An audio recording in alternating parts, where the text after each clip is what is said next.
Good morning, everyone. And those joining us in the room and virtually, I'd like to call this special meeting of the Commissioners of Rehoboth Beach to order on Tuesday, January 9th at 9 a.m. We have an agenda today for the special meeting primarily covering parking and traffic studies and also miscellaneous options brought up by the parking department. There are embedded information agenda items in your agenda available online and also here in the Commissioner's room today. We're joined by Evan Miller, Acting City Manager, also from the Parking Department, June Embert and Frank Lloyd, our A team there in the Parking Department. I also have Brant McCormick, who is handling AV today and those aspects of our needs for the virtual meeting.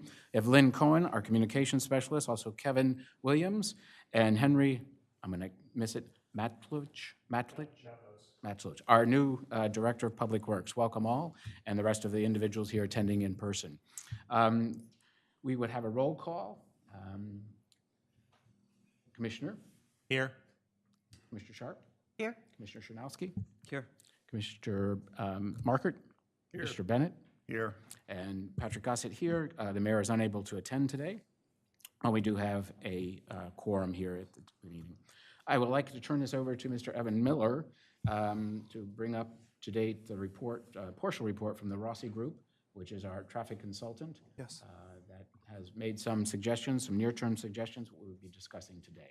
Thank you, Mr. Vice President. Good morning, commissioners and members of the public. Again, the intent of the special meeting this morning is twofold. First, to discuss the initial recommendations on the parking and traffic study that was originally presented by the Rossi Group on December 4th, 2023. And then secondly, to discuss miscellaneous parking topics as presented by the Parking Department. Again, a lot of those topics were brought up at the end of summer report that was given by the Parking Department. So this is a continuation on the discussion from some of the recommendations from that presentation. So first item of business is again to talk about the initial recommendations as presented by Rossi Group on December 4th. A copy of a portion of that presentation is included within the agenda titled Rossi Group Immediate Focus Areas dated January 9th, 2024. So before you is a list of 8 recommendations, and the intent this morning was to provide the commissioners with an update on those 8 immediate recommendations, and mainly to seek a consensus to move forward with some of those initial recommendations. So what I would like to do is spend just a little bit of time on each topic, talking about maybe providing some additional information to the commissioners, and then hopefully at the conclusion of each topic, we can get some consensus as to whether or not there's any interest to proceed with implementing some of those initial recommendations or to hold off on doing so. The 8 initial recommendations are recommendations that we believe could be implemented before the summer season or during the summer season, should we not have enough time to be able to implement some of these things prior to May 15th. So unless there are any questions, I can start on the first item, which is the bicycle pedestrian pilot project on King Charles. That would be on page 5 of the PDF, which is attached or embedded in the agenda. So a little bit of background on this project.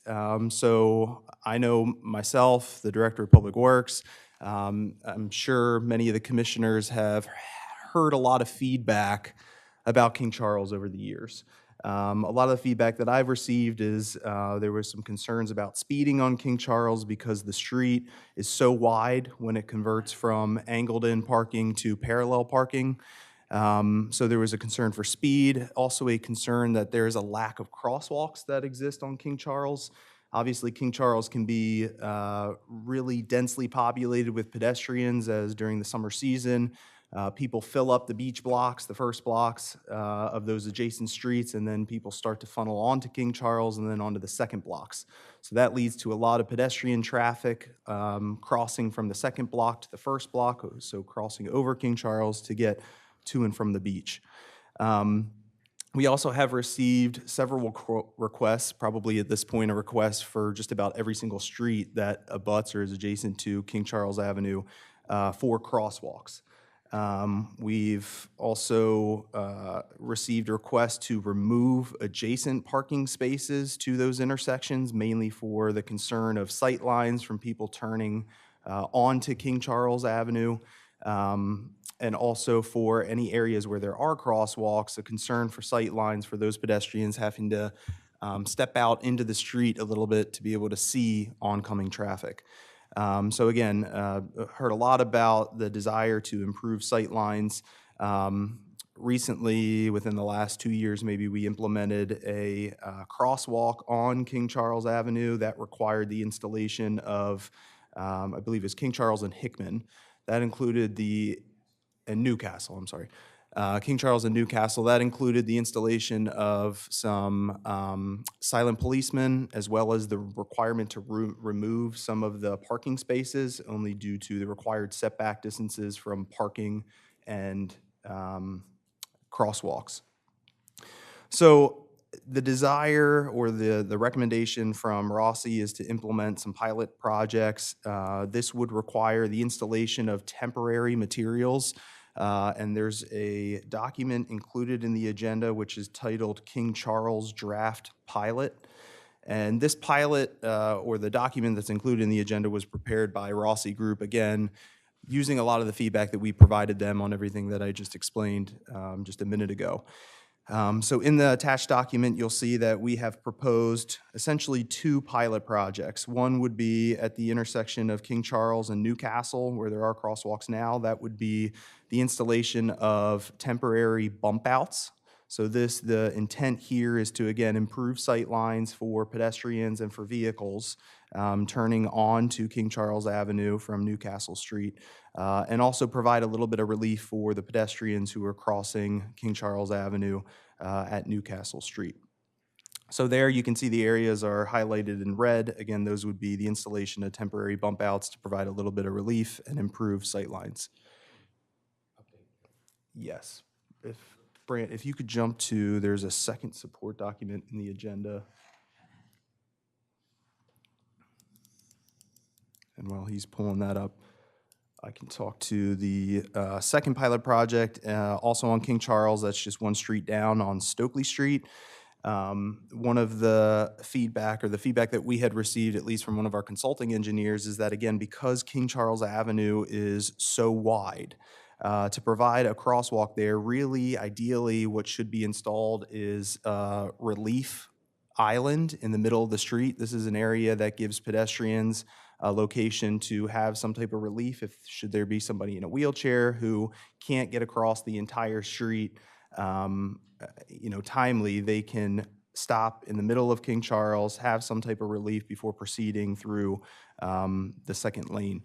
An example of this would be on Bayard Avenue. If anybody's familiar with Bayard Avenue, the crosswalks there have a relief using the median on Bayard Avenue. So Brant has pulled that support document up. Again, you can see King Charles, Newcastle. The red highlighted areas are the proposed bump outs using temporary materials.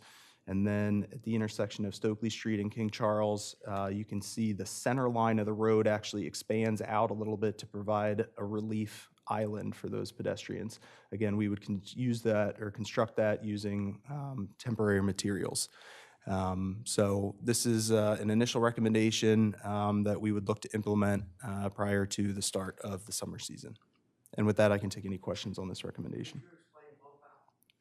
Yes, bump outs would be, so in the red highlighted area, what we would more than likely do is install temporary bollards, and those bollards would essentially extend from, if you're looking at the south crosswalk across King Charles before you get to, or Newcastle, across Newcastle before you get to King Charles.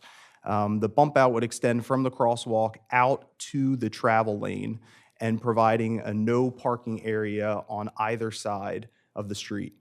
The intent of having no parking in the bump out, again, is to improve the sight lines for pedestrians, but also for vehicles as well. So if somebody was pulling off of Newcastle Street onto King Charles, it gives them a little bit better sight lines of King Charles and the oncoming traffic.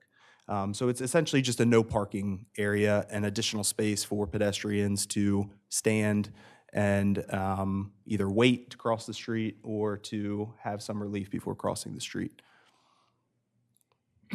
If I may, if you can envision the intersection where the Starbucks is at Lake Avenue and Rehoboth Avenue, that is an existing bump out that was designed as part of the Lake Avenue redesign. It's a protected lane, if you will. There's the parking space, which actually isn't a handicap space right there at the beginning in front of Starbucks. There is a bump out that is given protection. So that's an example that currently exists within the city. Yes. We also recently did bump outs on State Road, where we did the rapid flashing beacons there. Again, bump outs, the intent too is to narrow the distance that pedestrians have to cross the street, but then also to provide a little bit of a buffer between the parking spaces and the pedestrians on the crosswalk.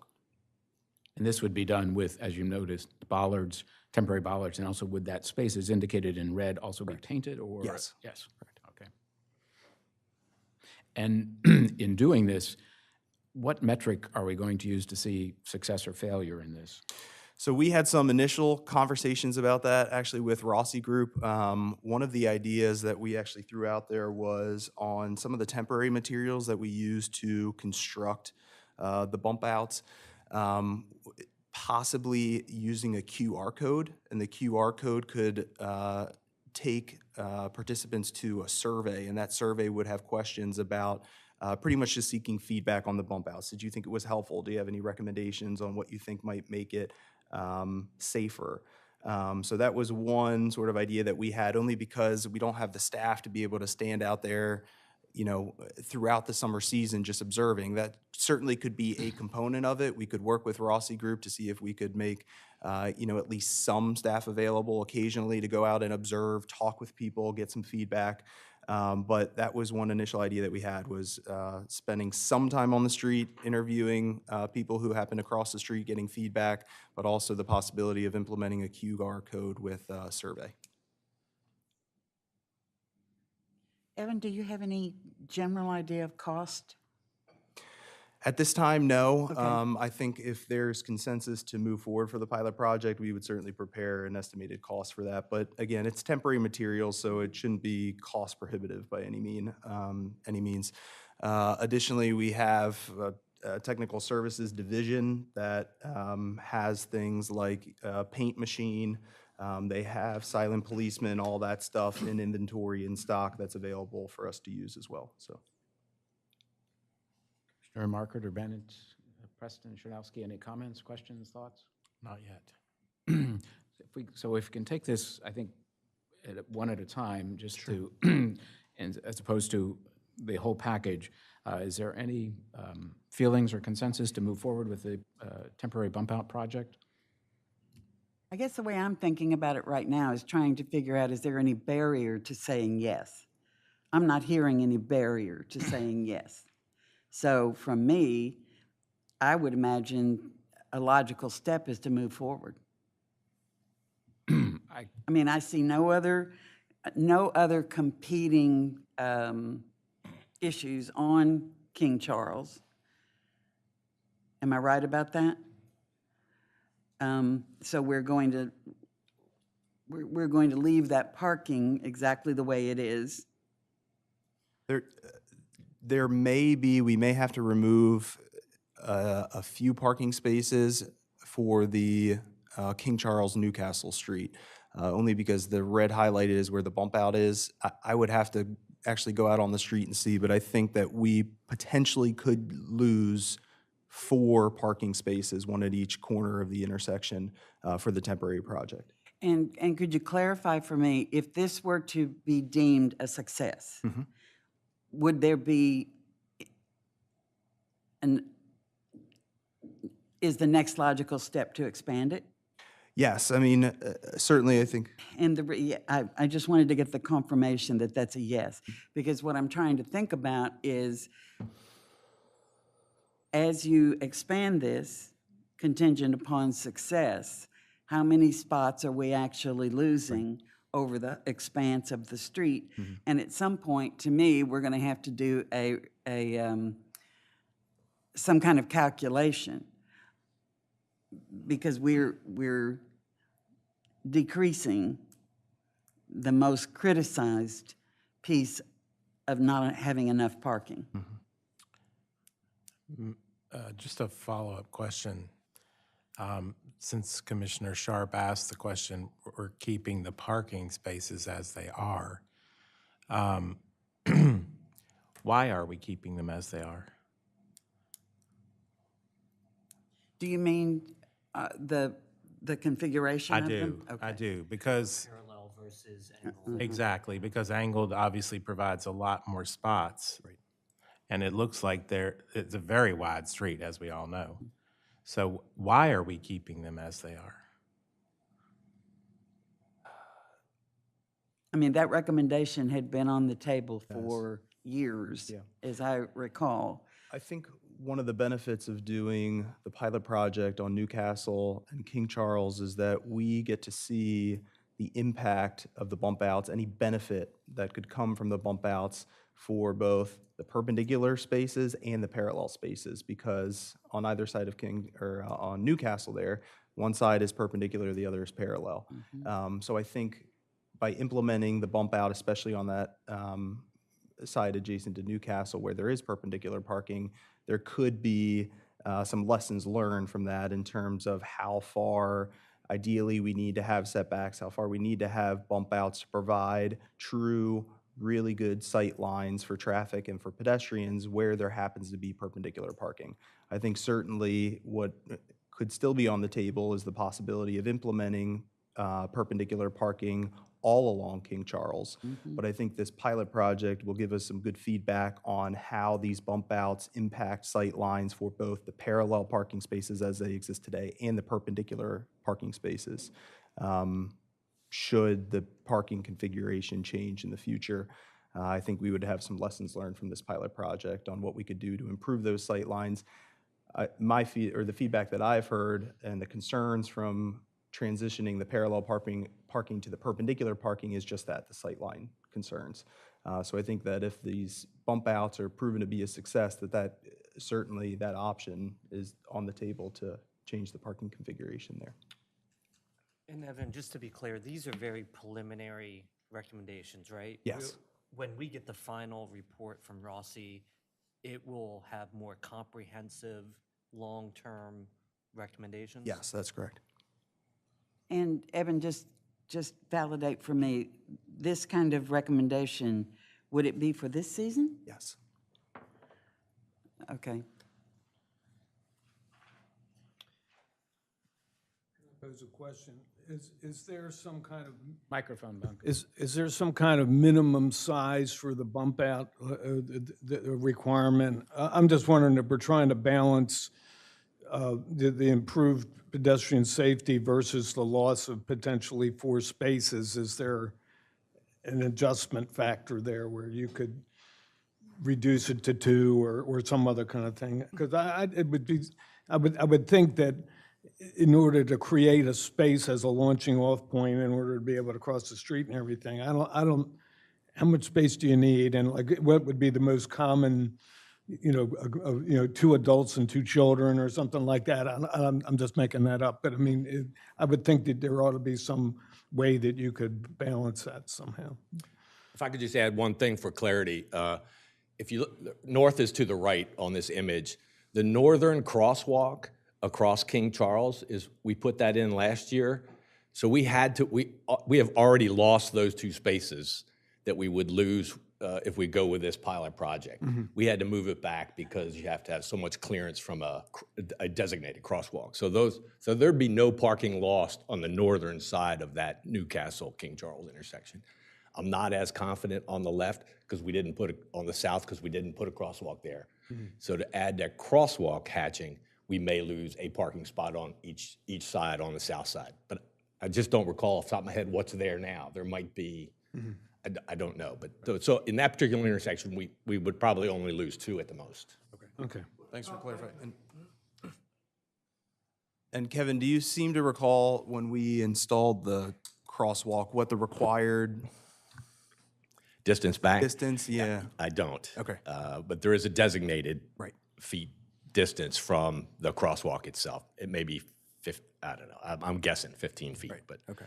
something along those lines. And the other thing that, you know, we have a tendency to do at a crosswalk like this is, personally, I like to encourage folks to go to one crosswalk so that as cars are coming, you're not hitting the crosswalk, letting those people go, getting stuck out in the middle of the intersection, people crossing the other crosswalk. That's not the preferred way in the state. So they like to have all 4 of those as designated crosswalks for, I'm sure there's a good reason for that. We haven't gone that way. So that's why they've drawn in that second one on the south side of that intersection as well, which would then could possibly impact what parking or no parking areas are to the side. So currently, only the right-hand side, if you will, exists as a crosswalk? Correct. The other 3 are part of this No, project? the other 3 are there. The one across King Charles on the south side is not there. Got it. So we take you from south side of Newcastle to the north side, and then across and down. Okay. But they like having it all 4 designated. They being Delva? Rossi Rossi. Group's recommendation to us. Any other questions or comments from commissioners? Kevin, does DelDOT have a preference on intersections? It's a state road. They're probably not going to comment on what we would do there. And I have not spoken to them specifically asking them that. Right now, we've just been dealing with the Rossi Group, and they said that's the preferred methodology. City road, not state road, right? Correct, sorry. And Kevin, if I heard you correctly, you prefer not having both crosswalks? I do. Knowing full well, right, that if I'm coming down the south side of Newcastle, Carolyn's walking the dog down the south, she's not going to the north side to come across, right? I mean, I understand that, but I like to encourage him to come in one because, you know, every driver is out there, well, I got to stop for these pedestrians coming across, and then they get mad, they race it, and then there's somebody in the crosswalk 10 feet from them. So it's a trade-off. I'm sure it's probably safer that way, but the drivers are going to get angrier and road rage and all those kind of things. Not that it would ever happen to me. Sorry. Kevin, one last question before you leave. The island, the pedestrian island landing, how wide is that? I'm sure this image is not to scale. The image in the previous presentation looks very wide in what they demonstrated, but this looks pretty narrow. Yeah, I think it's on the order of about 10 feet, with the idea being if you're trying to push a wheelchair across, you'd have the wheelchair and you'd have the person, and then you'd have a respite for they could sit and wait for the traffic to go the other way. I don't know the exact dimension, but that'd be about the dimension. And I know King Charles gets wider as you go south. Is that the reason why we would do it at Stokely and not Newcastle as well? I think in this case, we were really looking at the bump outs at Newcastle because of the change in the parking configuration. You really want to get somebody out to be able to see past the cars as they're parked. This would give us an opportunity to test that philosophy here at Newcastle and test the island philosophy farther south where it is wider. Understood, that makes sense. Any other questions or comments? If you'd Yeah. state your name and identify your affiliation with the city, please. Absolutely. My name's John Gallagher, Mousetrap, 304 Laurel Street. And I've been on the parking committee longer than anybody. I've been there forever. And we've had a bunch of studies over the years. One of the studies from Greenways suggested putting a bike lane in the middle of, so if you started putting, that platform you're talking about, that would mess up that. I think one of the things we have to really keep concerned about is where the bike's going to go. Apparently, this is just in the parking places. Is that right? It's not out in the street. Correct. It's not in the travel lane, right? It'd get out So close to the that travel wouldn't lane. interfere with the bikes at all. I see. Okay, that's the only question I have on this. I have another question later. Thank you. So do I have a consensus to move forward with this pilot project? Well, the way I look at it is. Oh, I'm sorry. Please come forward. Oh, I'm sorry. Sure. Carolyn Diefendorfer, city resident, and I do live on Newcastle. I think one way to minimize the spaces you will probably lose going south from Newcastle is to actually mark on the curbs where a spot should be. Right now, there are no markings. So if you have somebody pull in and leave 5 feet from the corner to where their car is, you're losing parking anyway, because you're not getting people that will make sure they are at the back of the first spot, for example. So that would be one way. It's just, and I'm not suggesting marking them everywhere, although it would get you spots. Even going up Newcastle, if you put little markings on the curbs to sort of designate where a spot should be, you're going to minimize what you lose. Okay, so that's one thing. And I will tell you, the silent policeman made a huge difference this past summer. So I think this is just even a better, more of a solution to have these bump outs. But people definitely took notice of the silent policeman and slowed down. And at night, you really saw it because they were reflective. And so people would slow down as they encountered those. So I think anything you can do to help even make it better is a good thing. Thank you. Thank you. Anyone else? Somebody refresh my memory on marking spaces. Hasn't this come up over and over and over and over and over again, and we've never even tried anything? So without continuing to go over and over this, maybe we should try these things, because the way I feel about this whole thing is if we don't ever try anything, we're never going to know. I don't disagree with you in that, but I would sort of think that this placement of the bollards would act as that reference point almost for the back parking space. Would it not? I mean, it would sort of, that's where the parking lane would begin, where the end of the bollards would be. Well, I can just tell you, in my brain, I wouldn't pay any attention to that bollard. Okay.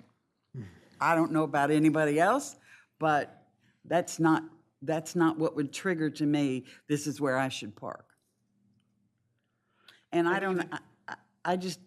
very strongly believe if we don't try some things, Right. we're never going to know.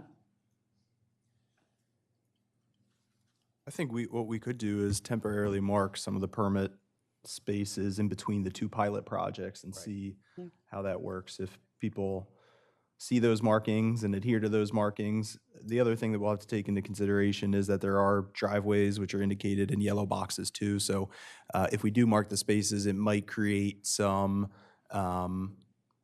constrained spaces, which maybe we could utilize for other, bike racks or scooter parking or something like that, or compact vehicles. That's typically how we try to utilize space that can't fit an average size car. Will marking spaces reduce the number of spaces?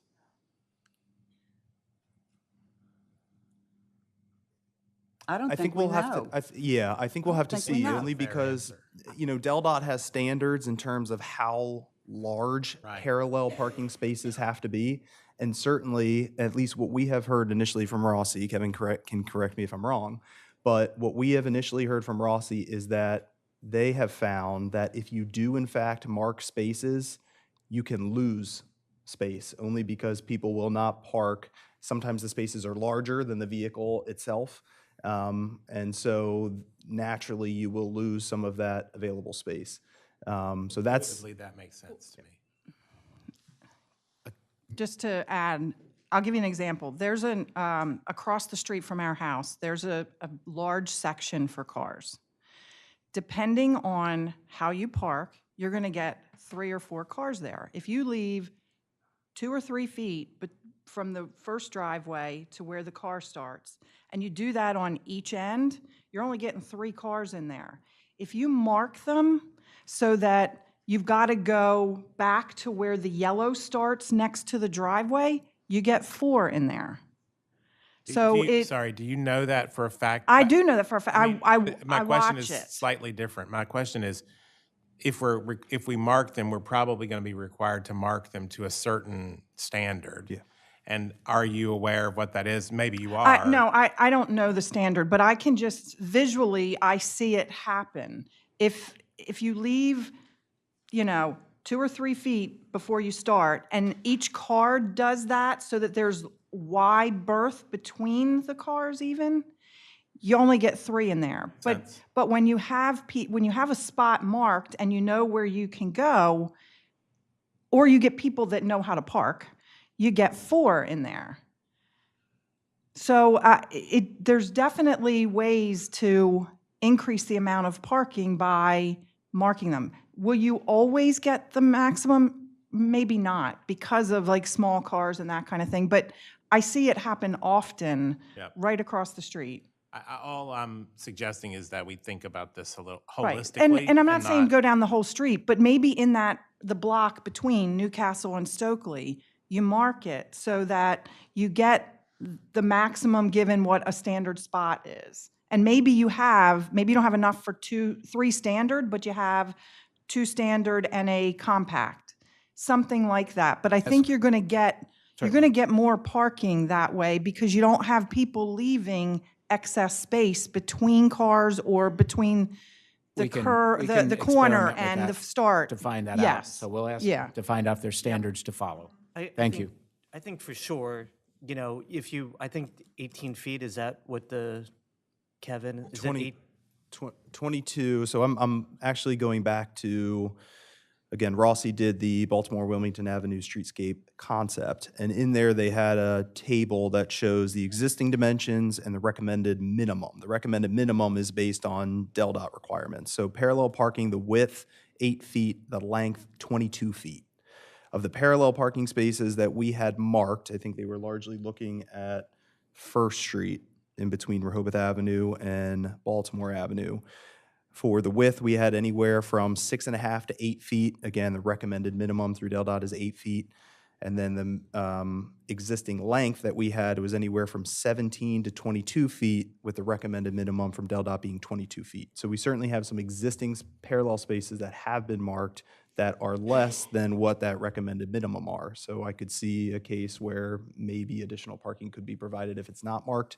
But I think that's what we would look to stripe as something consistent with those recommended minimums, 8 feet width, 22-foot length. Thank you. Hoyt Decker, Laurel Street. I commented on this issue at your December 15th meeting. And with respect to the Rossi Group, I only speak from my own personal observations on my street, Laurel Street, second block. And what I said at that meeting, I'll say again this morning. People are going to take advantage of opportunities when they're parking their car. They don't want anybody to bump into them, scratch my bumpers and whatnot. So what happens is if you mark the parking spaces, I believe you're going to actually wind up getting more parking spaces because for example, right across the street from my house is an area where you can park 2 cars. But what happens is a car will pull in and it will park right in the middle of that spot, essentially breaking or eliminating the opportunity for a second car to park there. So, thank you. Thank you. We'll investigate that marking of the lanes between Newcastle and Stokely. Yeah. And I would just echo Hoyt's comment. I think if everyone had the same objective as to maximize the number of parking spaces and revenue to the city, the people would compress and you'd get more parking, more cars in a designated area than you could if it were striped. Right. I don't think that's everyone's goal. If you're renting a house across from Hoyt, I might just park in the middle to keep some of those cars from parking in front of my house or where I want to be. Or save it for when my guest comes, I can scooch up a little bit and you got a second. Yep. Everybody was altruistic and wanted to have as many cars in areas they could. Unmarked is going to get more squeezed in there. I don't think everybody is that way. So that's my experience in seeing it as well. And I think one more thing that I would add to that is if the recommendation is to implement and is to mark the spaces and mark the spaces consistent with what the recommended minimums are, just know that we could theoretically lose parking spaces if we find that we mark 2 spaces at the required minimum of 22 feet and we only have, 15 feet left over. Well, that wouldn't be a parking space, parallel parking space consistent with the recommended minimum, so it would have to be used for something else. And that might be a good thing. Correct. I would also throw out, this is an ideal opportunity to try something, right? Yeah. If we're going to try the bump outs at Newcastle, we're going to try an island down the street. Maybe this is the opportunity to paint some spaces in the permit areas and just see what happens. Try it out. All about testing it and seeing. We got all kinds of smart people telling us exactly what to do. But until you try it every once in a while, you get a real example of what it is doing. Follow-up question, if we mark them, are we going to use some enforcement mechanism, or is it just an observation time? My recommendation would be just observation time. Okay, thank you. And I'd be fine with that to get something moving forward. Thank you. So do I hear consensus of moving forward with this initial project of the bump outs and also the waiting area, if you will, on Stokely Street? Yes, from me. Everybody? Okay, thank you very much. We will move forward with that if you'll make the necessary arrangements and also include perhaps marking the parking Absolutely. spaces. Yeah. We will do that.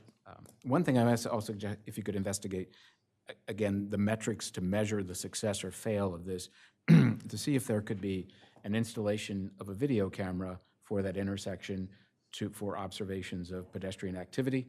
Again, a silent policeman, if you will, that if that would be at all possible. Sure.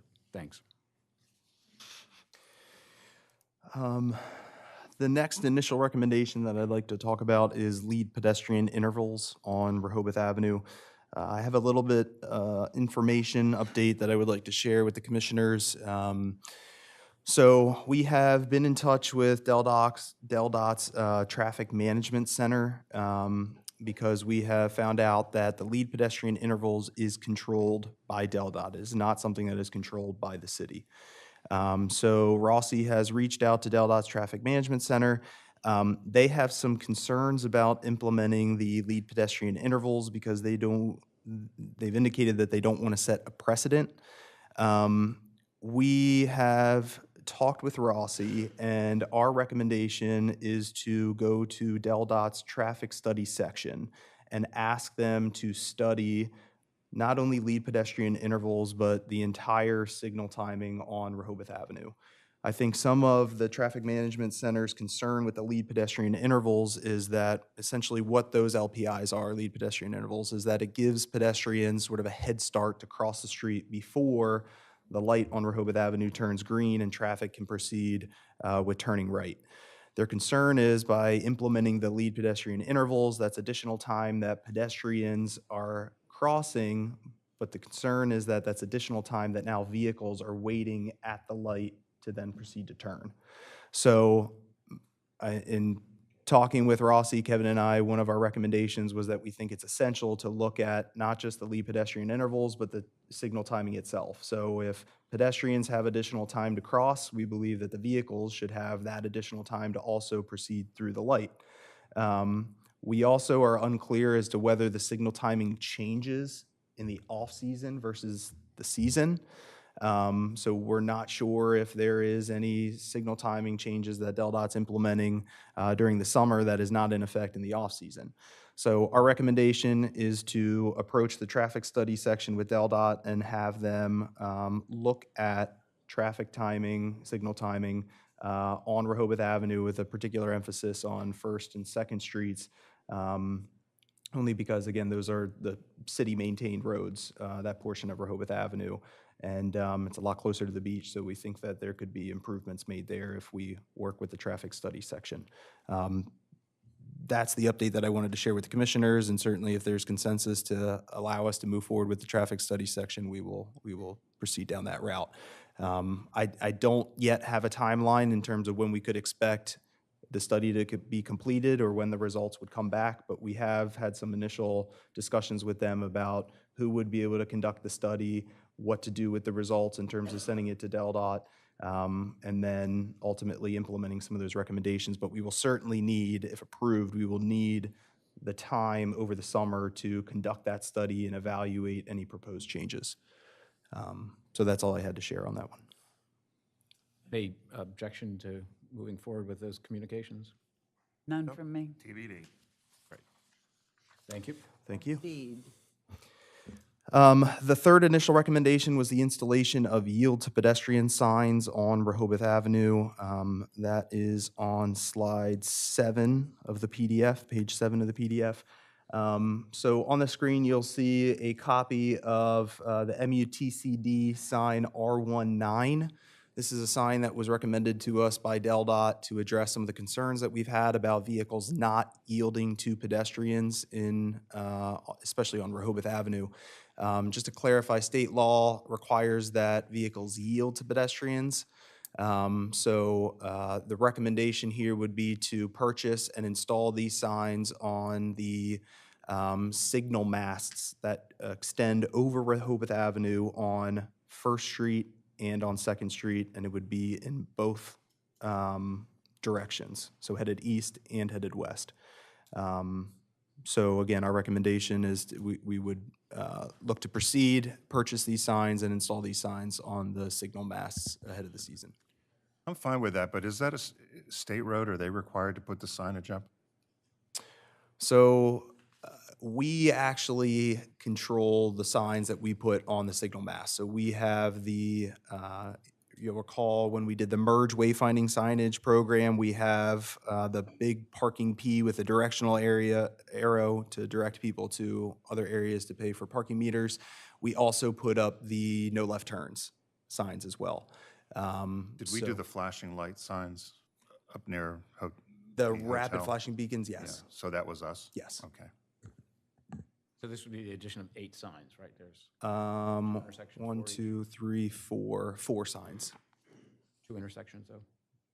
Yes. So a total of 8 on the avenue, so additional signage, First and Second Street. I think we would only need them on one side of the signal mast. So at Second Street headed east, at First Street headed east, and then coming out of town, First Street headed west and Second Street headed west. Okay. I like the idea. I would also suggest, though, if we're buying them, that I think Baltimore and Wilmington also have an issue in terms of watching pedestrians as well. I see it there quite a bit in terms of people just going through as pedestrians are waiting on the corners there. So I don't know if they looked into that. That's an idea to consider. So on Baltimore and Wilmington, again, these signs would be attached to signal arms, signal masts.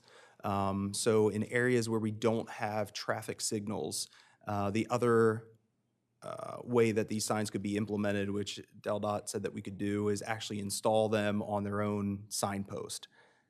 I'm personally against it because I know we're very concerned about too much sign clutter and aesthetics. So we could look at possibly other areas to implement this as well, but I think the initial recommendation is let's start with Rehoboth Avenue and see if that That's a good makes an point. improvement. Thank you. So recommendation number 3, to move forward. Any other questions or comments? Proceed. Any comments from this? Please. Carolyn Diefendorfer, city resident. The only thing I would ask is, when you go into Bethany, you have a huge sign that tells you you're going to get fined if you don't yield to pedestrians in a crosswalk. Have we ever given any thought to, and I think we would only need 3, the 3 points that you can come into the city, Rehoboth Avenue, Bayard, and State Road, basically saying, you know, yielding to pedestrians is a state law. There's a fine associated with it. It does tell you, like, when I go through Bethany, I know full well. We have investigated that, and I know that, because I also felt the same way, but if you'll notice, the flashing signs are just an image. There is no text on the sign at all. And Evan Miller and myself have gone through that with DelDOT. Yeah, we have. And I've actually reached out to DelDOT. My idea was to take this exact sign, R19. There's specifications in MUTCD about how large the signs have to be. So my idea was to take this sign, but to scale it down and make it small enough that it could fit on the rapid flashing beacons. So I reached out to DelDOT about that idea, and they advised against it. They said that they would not be supportive of it, and that really these are intended to be installed not at pedestrian signalized crosswalks like the rapid flashing beacons, but more so for the signal mass where there are traffic lights. So I have gone down that road, and they cautioned against it. But again, another idea that we could do is certainly we could look into purchasing them and adding them to some of the existing poles that we have at the entrances to town. I know there's one on State Road, there's one on Rehoboth Avenue. We also have added one on Bayard as you come into town. Those were all part of the merge wayfinding signage program. So we could look at that too. Again, I think my intent was more so to try and cut down as much as possible on the sign clutter, but then also to have the signs at locations where pedestrians are crossing, where it would be top of mind for anybody in a vehicle and observing pedestrians. So. And Evan, could you characterize what the reality is of our ability to enforce? So, largely, the enforcement falls to the police department. And what I have always been told by the police department is that they need the signs, they want the signs, because when they pull somebody over, they can point to something to say, this is where it was clear that you had to yield to pedestrians. So I think this is just another opportunity that the police department can use, another reference point that the police department can use should they stop somebody for violating the state law. Thank you. Mm-hmm. So a consensus to move forward with number 3? Okay, Evan, up. The fourth recommendation is identification of 30-minute parking spaces. We have talked about this for a few years now. I think it's time that we implement something.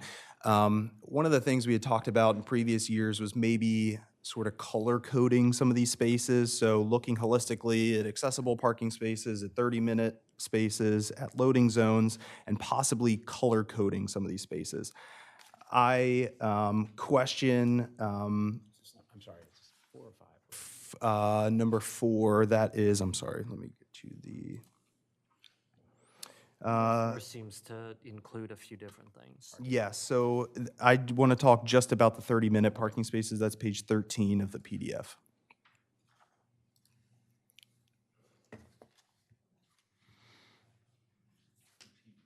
There we go. Maybe I got the number wrong. 13. So again, we've talked about this over the last couple of years, and one of it, again, was possibly color coding the spaces, and maybe having those colors reflect on our parking walking guide that we use of what those colors mean. I think the easiest thing to convey to visitors is identification, exactly as shown in the picture here, of just saying 30-minute parking. We would paint that verbiage at the entrance to the parking space, if you will, again, with the hope of communicating to somebody in a vehicle that before they pull into that parking space, they know that it's a 30-minute parking area. So again, our recommendation would be to stripe the sort of backside of the space or the entrance of the space to indicate 30-minute parking. And in the pilot program, would you do all spaces or just a few of them?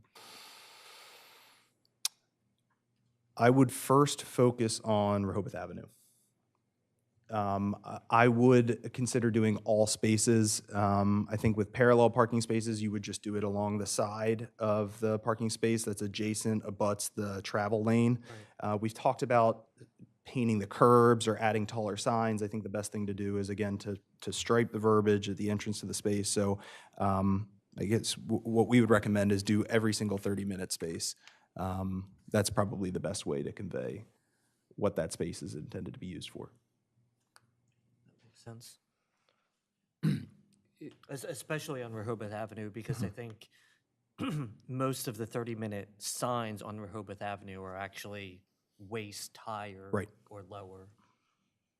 Is there any thoughts that, as represented here in the image, the combat wounded vet, that entire space is, has a different color to it, but just striping, like, if you will, a color of saying 30-minute parking and then a color stripe below that text, so that as you're driving along, it's a more visual cue than having to read it, that you just see green or blue or purple or whatever. So it just, a 6-inch or 12-inch stripe of color as you're driving past. Sure, just to draw attention to it. Correct. Yeah, Not the we could whole consider that. space, but just a stripe at the entrance. Sure.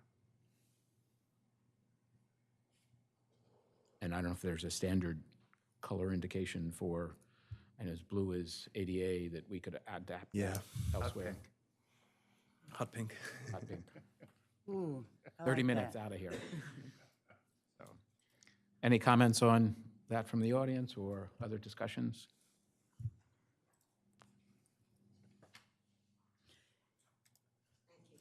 Carol Everhart, Rehoboth Dewey Chamber. Just that I would 100% support that, because that's one of the main complaints we get. They pull in and then they know they have to pull back out. So, it is up there in the top 10 issues that we hear from the visitors. So I think it's a great idea.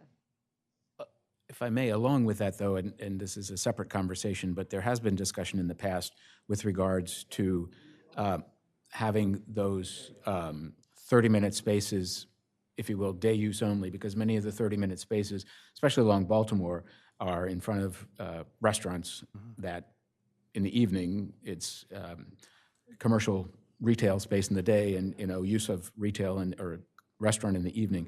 So discussion of being able to change those. So the striping certainly would inhibit that opportunity. So I think the next discussion, if we will, is if the evaluation of 30-minute spaces throughout the city as to their use type of thing. So. Yeah, just to add one more thing, and certainly we could put that on a future agenda or talk about that in the future. We have set ourselves up in a way so that if something like that were to be considered, that it would be relatively easy to implement. I think at this point, it's really just signage indicating that it's 5-hour parking after 5 p.m. if that's the intent. For all of our parking spaces, we give the option to purchase 30 minutes. So previously, when Rehoboth Avenue had over 90 park mobile zones, those 30-minute spaces, you could only purchase 30 minutes worth of time. We have changed our mindset in terms of how we approach our parking program. So now we offer the option to purchase 30 minutes for anybody parking in a 30-minute space, but there's still the option to purchase more time than that. So the 30-minute spaces largely revert back to enforcement. That's how we enforce those spaces. So what I'm saying is that that would be something that would be relatively easy to implement. It would just be a code change and then update signage as well. But certainly we would want advance notice so that we can make sure that we implement that ahead of the parking season, just because of the staff time involved. And have you identified specific spaces within the city for this experiment yet? I have not. Okay, but you will bring that. Okay, thank you. So tell me if this is out of order, but while we're talking about the 30-minute spaces and the waist high signs, which I seem to recall, tell me if I'm misremembering, that those waist high signs have been addressed before, that they're too low and people don't see them until they're already parked, et cetera, et cetera. Is there no interim ability to raise those signs? If we could do that, I think some of the staff concern is only that, and maybe this is not a concern of the commissioners or anyone from the public, but those signs are largely decorative poles. So what we would put up would not be a decorative pole. It would just be a standard sign pole that we use for all other signs. It's usually like a 2x2, I think. So if there's a desire to raise those signs, we could certainly do that and look to make those changes ahead of the summer or throughout the summer. A suggestion, one of the uses that I've seen in other communities, basically in the South, is they do maintain, if you will, maintain a waist-high sign, but they actually add a small pole to the sign itself. It's an 8-foot pole that draws attention. Best analogy I have, if you're riding a bicycle, a lot of times there's like a whip antenna on the back of your bike with a little tiny flag on the top of it to bring attention to that. So it calls attention, and I think that, investigate that if you will, but also with the striping of the entrance to the space and a informational pole, if you will, or something of that nature, in the same color, if you could, I've seen that in other communities, specifically in the South, that seems to work well. So that's a possible improvement to the 30-minute spots and their signage? That would be extraordinary. I personally think the striping will do enough. But I thought that was only on Rehoboth Avenue. No, we would certainly do that to the other spaces as well. Oh, okay. So that's a go with Yes. striping? Okay. Any comments from the audience? Thank you, Evan? Sure. The fifth item was accessible parking spaces consistent with public right-of-way accessibility guidelines. This is more so just an update. This initiative is ongoing. It's been ongoing for the last few years. Commissioners may recall that we have worked and are currently working with JMT, who's our consulting engineers. We have a few members of their staff who specialize in Title II of the ADA and our responsibilities under Title II of the ADA. So we are currently in the process of updating and implementing a new ADA transition plan. Largely what this reflects is that there has been a big trend or shift in focus away from parking and how parking should be provided for facilities. And that trend is now going towards parking in the public rights of way. So historically, parking requirements, requirements, recommendations largely focused on facilities. So if you were building a building and you were installing a parking lot, this is how many accessible parking spaces you should have and how they should be designed. Recent guidelines from the state and also certainly from the federal government now are focusing on public rights of way, and they are going towards what is called a block perimeter approach. So it's just a different way in terms of how we identify how many parking spaces we offer, and conversely, how many accessible parking spaces we must offer. And it goes into technical specifications as well in terms of how large the parking spaces have to be, how large access aisles need to be, what the degrees of slope must be for curb ramps, sidewalks, and things like that. So this is just an update to the commissioners to let you know that I believe we're currently in our third phase of working with JMT to update and begin to implement our ADA transition plan, which is a requirement under Title II of the ADA. And Evan, what slide are you on? That is page 10 of the PDF, I'm sorry. This is number 5. Number 5. Right there. I see it. We had a different slide up there. Thank you. Thank you, Evan. I'm used to Mr. Legree being next to me. He needed a little bit more help. I don't need your help, thank you. Moving on. Yes. Item 6 is continued maintenance of sight lines adjacent to the street. So I know Kevin has been out and looked at the intersection that was of concern last time. That was Rehoboth Avenue and First Street. That'll be this is page 15 of the PDF. This will be an ongoing effort where we work with our building and licensing department, mainly our code enforcement officer, and the public works departments to address these sight lines. I think one of the most beneficial things to do would be prior to the start of the summer season that we provided an inspection of some of these landscaped areas on Rehoboth Avenue and adjacent to Rehoboth Avenue and address some of the sight line concerns. And of course, it is ongoing as well as we receive concerns or calls or emails from residents, from visitors, observations from the code enforcement officer or from the police department as well. So we certainly have eyes on some of these concerns and we address them on a routine basis, but we'll continue to focus on specifically Rehoboth Avenue, those adjacent streets, and how that might impact sight lines with traffic. Evan, the grass that's in that slide, Is that grass still there?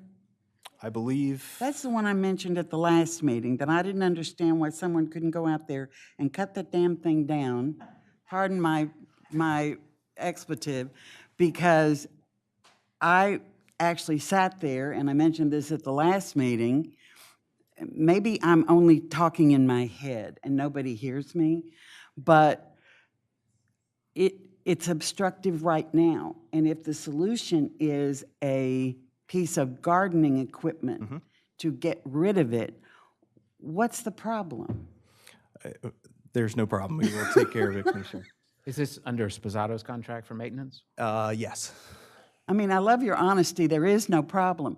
Then I'm going to say it again for the second time. Could someone please call someone or give me a phone number? I will call them and ask them to go to that site and take that down.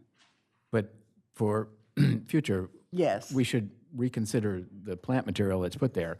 I mean, that's the, Seagrass grows very Yes, it quickly. grows It's back not- every year.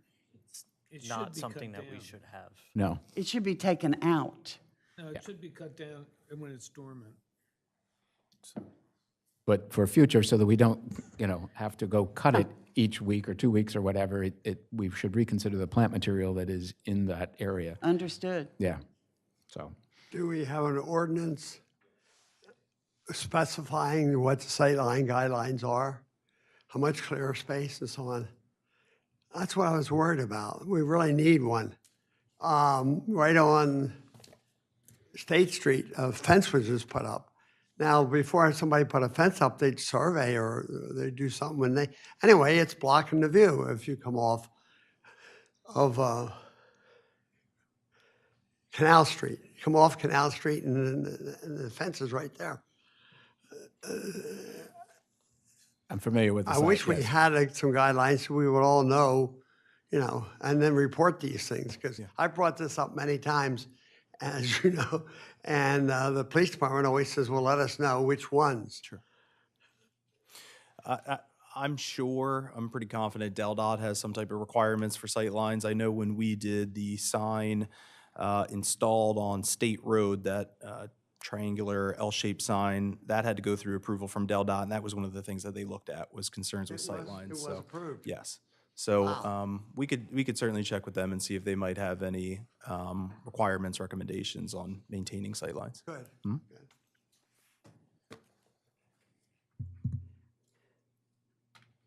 Evan, next. Seventh, Oh, I'm sorry. It's okay. Should look over there. Roy Decker again. Back to First Street and Rehoboth Avenue, just, my wife is on this group, but Rehoboth in Bloom. Looks like an opportunity for them to put in some, lower planting materials that'll still, maybe even make it a little more beautified, so just a thought.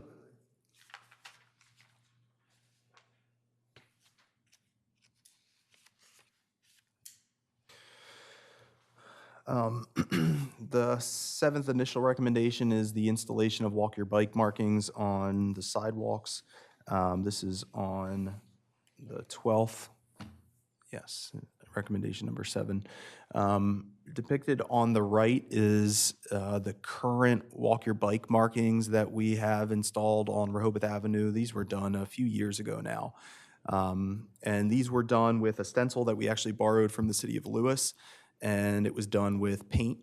The thought here is that paint is temporary. As pedestrians navigate the sidewalk and walk over it, the paint wears away, certainly with weather. And also it only addresses the need to walk your bike, but not skateboard or other mobility devices that we prohibit on our sidewalks. So we have talked with Rossi, and we actually received specifications for a walk your wheel stencil, which is depicted there. It indicates, again, that it's a pedestrian zone, walk your wheels. If anybody's been up in Newark or near the University of Delaware, you'll see that they utilize similar marking. The intent here would be to, rather than purchase a stencil and paint that stencil onto the sidewalk, we would recommend using a thermoplastic material, which is very similar to the white striping that outlines the pedestrian crosswalks on Rehoboth Avenue. It's something that's a little bit more permanent in nature. It can certainly be removed, but it just holds up better to the weather and the traffic.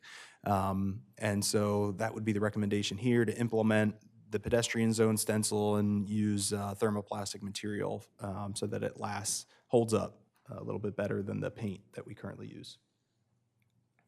Would this be something that we could do in-house, or would this be contracted out for installation? I think it would probably be something we contract out. I'll have to talk with Kevin about that, but we do have a contractor that we use for thermoplastic. So it really just comes down to the equipment that would be needed to do it and then the time. But we have. And this would be on all commercial, Correct. commercial downtown areas, Baltimore, Wilmington, Correct. and all the way from Canal to Beach? Yes, I'd have to go back and look. I believe I had done a map of where we intended to paint all of the Walk Your Bike stencils, so we'd look to do it in the same locations as before. But yeah, with a strong focus on those densely populated pedestrian areas. Consensus to go forward with that, if everyone? Any Yes. concession? Any? I think I'm just a little apprehensive about what the thermal plastic is going to look like on the sidewalks. Do we have any visual of what that may look like? I don't have any handy, but I'm sure we could find one from upstate, an example. Yeah, I'm fine moving forward and just defer to the city manager on. If, I guess another example is, I believe all of our accessible parking spaces in the city have the icon plastered in the center of the space in thermoplastic. So if you happen to see one of those spaces and the marking in the center of that space, that's the thermoplastic material that we're talking about. Again, also the white material that's used on Rehoboth Avenue to outline or box out the pedestrian crosswalk, that's a thermoplastic material too. And if you remember when we used to use space numbers for Yes. Park Mobile, all of those numbers were the thermoplastic. Yeah, I mean, it's much I know what the smaller. thermoplastic Yeah. is. I just, having it on the sidewalk, it just seems different than on the roadway. Well, I don't disagree with you, but I think the purpose here is to get your attention, and I think that's the intent here of doing that. So, but again, if you want to get some sample or what have you, but consensus to move forward with doing this? Yes. Yes. Yes. Thank you. Okay. Okay, thank you. The final initial recommendation is to explore additional capabilities within Park Mobile, mainly the identification of loading zones, accessible parking, and 30-minute spaces. I actually met with Park Mobile last week to talk about this recommendation. I thought Rossi had an excellent idea, and that is within the Park Mobile app, if anybody's used the Park Mobile app, the app includes, page are you I'm on? sorry, that's slide 8 of the PDF. It would be the fourth bullet there. So I had a conversation with Park Mobile again, if anybody's used the Park Mobile app. Park Mobile app includes a map, and in that map it shows, if you're parking in Rehoboth Beach, it shows a map of Rehoboth Beach, and it shows pins on a map which indicate what Park Mobile zone is on which street. That map is generated, those pins are generated by longitude, latitude that I provide to Park Mobile to establish those pins and the locations of those pins. Rossi's idea was to add additional pins that show the general location, because we can't be so specific as to identify exact spaces on the Park Mobile app. But to utilize the pin function to identify general locations of accessible parking, loading zones, and 30-minute spaces. I have talked with Park Mobile about that, and unfortunately, it's not something that we can do through the app, mainly because the pins are intended to be used to identify Park Mobile zones. So if we were to establish a Park Mobile zone for each accessible parking space, 30-minute space, loading zone, we could add a pin to depict that location.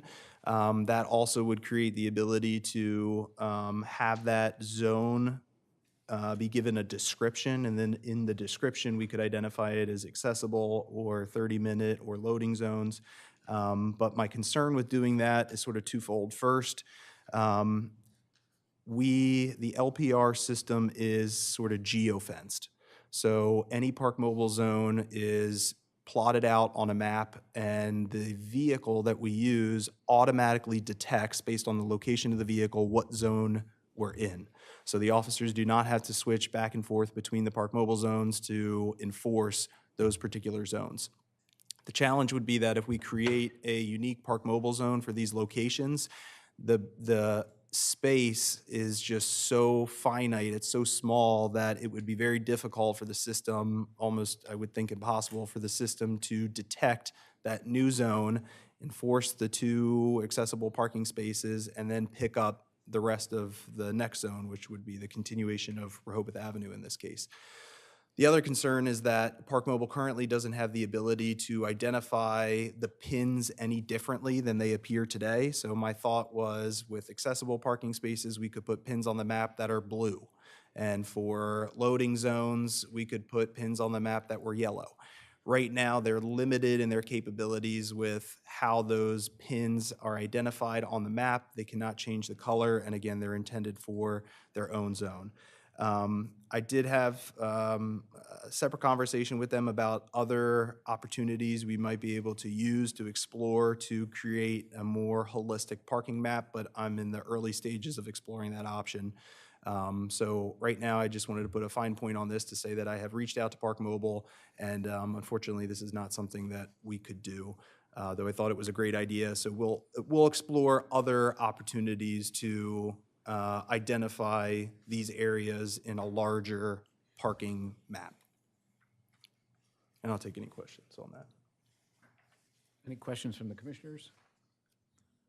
Mr. Geiger? Yeah. Please identify yourself again. John Gallagher, 304 Laurel. Ed can tell you we spent all last fall trying to figure out loading areas. I mean, you're saying loading zones. The only 2 I know of are at the end of Rehoboth Avenue. They're loading.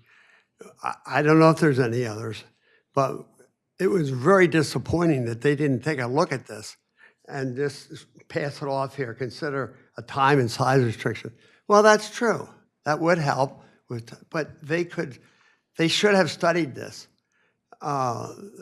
Newspaper said they didn't study it because nobody asked. Well, I did. My questionnaire, I put it on. Because we really spent a lot of time. And you want to talk about moving traffic through Rehoboth, that's one of the most difficult things, are all the trucks in the streets. We do need to have a survey with the businesses and see. We found in the past that the businesses don't want to get their help in that early to unload the trucks. The trucks will come pretty much when you ask them to. So if we had as they say here, a size and time restriction from the council, we would have something to work with there.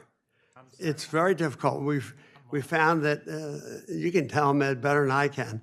We found that the idea of having parking areas took away a lot of parking from everybody else. Well, it already does sometimes when the trucks are parked there across the spaces. You can't use them anyway. But anyway, this needs a lot more consideration. And I think that the people doing this study should be insisting, we should insist that they do it.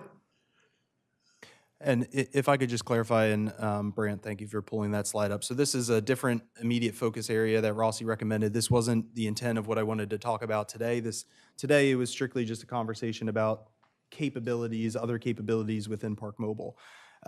So Rossi Group is still developing their final parking and traffic study, their final recommendations. Are they going to talk about This trucks? will be included within the final recommendation. So we expect I that. hope so. sometime I in was March. so disappointed when I read that in the newspaper. Newspaper said they didn't want anything to do with it. Just let the city do it. Well, so the newspaper was wrong, but that's not unusual. But, You said it. I said that. Okay. But it was such a disappointing article to read in the paper. It looked like they didn't do anything. But there's a further, the They did a complete lot study more. will be out at the Yeah. end of But we got to do something about trucks. March. Thank you, John.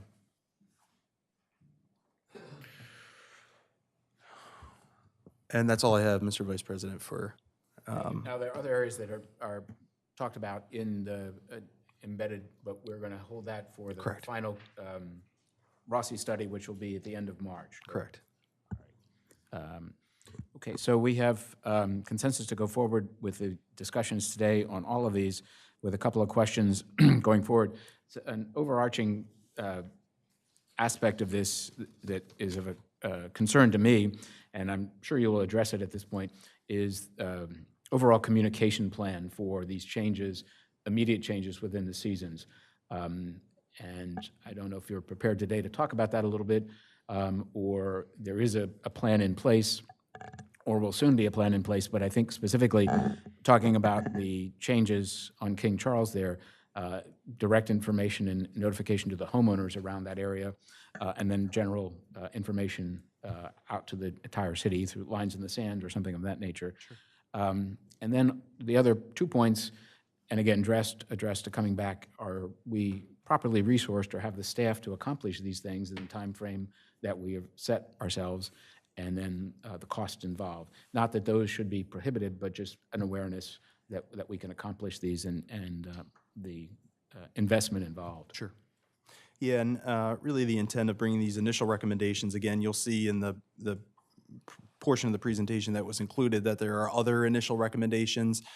I brought these before the Board of Commissioners only because in sitting down, these are things that we're confident that we can implement with current staffing, with current budget for the upcoming summer season. So certainly there are other recommendations within that study that warrants further discussion about staffing and budgetary constraints. But those are the words we like to hear, that we can accomplish what we've discussed with these going forward, and a time frame, if you come back at some point in February or March with implementation schedule and all of these?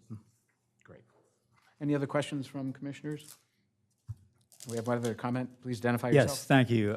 Again, Hoyt Decker, I'm on Laurel Street, and in fact, you've just addressed, I have a couple of questions, but I think you're kind of aiming, or Evan is aiming at the first one.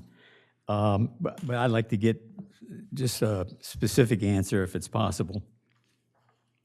So you've covered 8 issues today.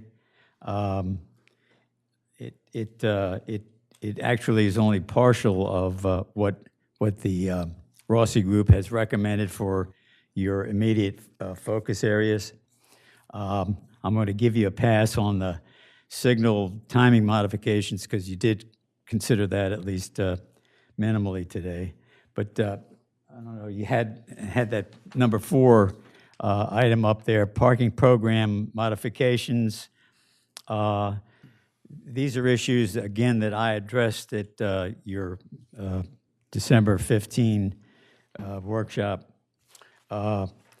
So the parking program issues that aren't on tap for today, extend the parking season.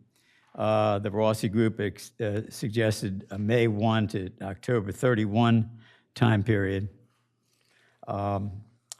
And demand-based meter rates, which encompass 2 sub-issues, shoulder and peak, and the location, first and second blocks. And then number 3, free permit, free permit, I struggled with this the last time. Free permit limit and property, okay? In other words, how many parking passes you get for your house. And then significantly, the garage options, which was up on that number 4 issue. And then finally, a private downtown shuttle service that might be from the business community. So I guess my questions are, 1, will you be considering them? I think Evan was suggesting maybe March, and is that? Yes, Mr. Decker, if I could address that, and Evan also, but the plan is that Rossi representatives will be here in the March regular meeting Okay. to fully present the details of this, and available for more data that they have collected to support these recommendations that we can question. So if you're available to come back in March, you're not in Hope Florida. so. But that is the time that these other additional ones that are addressed. What we have addressed today is simply the one, not simply, but the ones that are available, if you will, the low-hanging fruit that can be accomplished and implemented to affect this upcoming season. The majority of these others would be, I think, in my opinion, inappropriate to address to affect the coming season. There's extending parking season, all of these aspects that you just mentioned. In preparing for that, it would certainly take more than addressing it this upcoming season. All right, well, I'm But yeah, looking they're still forward on- to that, still and I on the might list. respond differently, but nevertheless. So, okay, I have another question, and that is, and I don't know what it is. The mayor wasn't at the December 15 meeting, he's not here. I think he's trying to avoid me.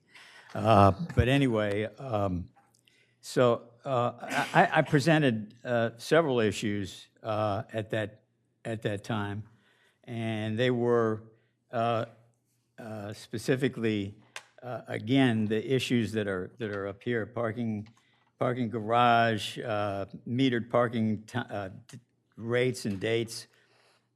I also mentioned the business about painted spaces, which Commissioner Sharp brought up, and I'm glad we had a little discussion of that, so that's good.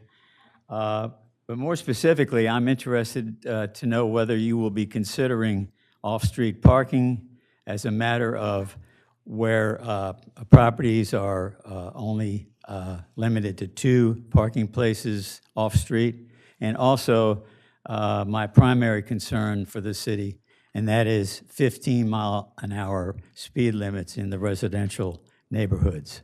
So might I expect to hear some consideration of those in March or later? And if not, maybe when? I will talk to the mayor about the agenda items that were suggested. I had discussion with him after the December meeting where you brought those forward, and I will keep along with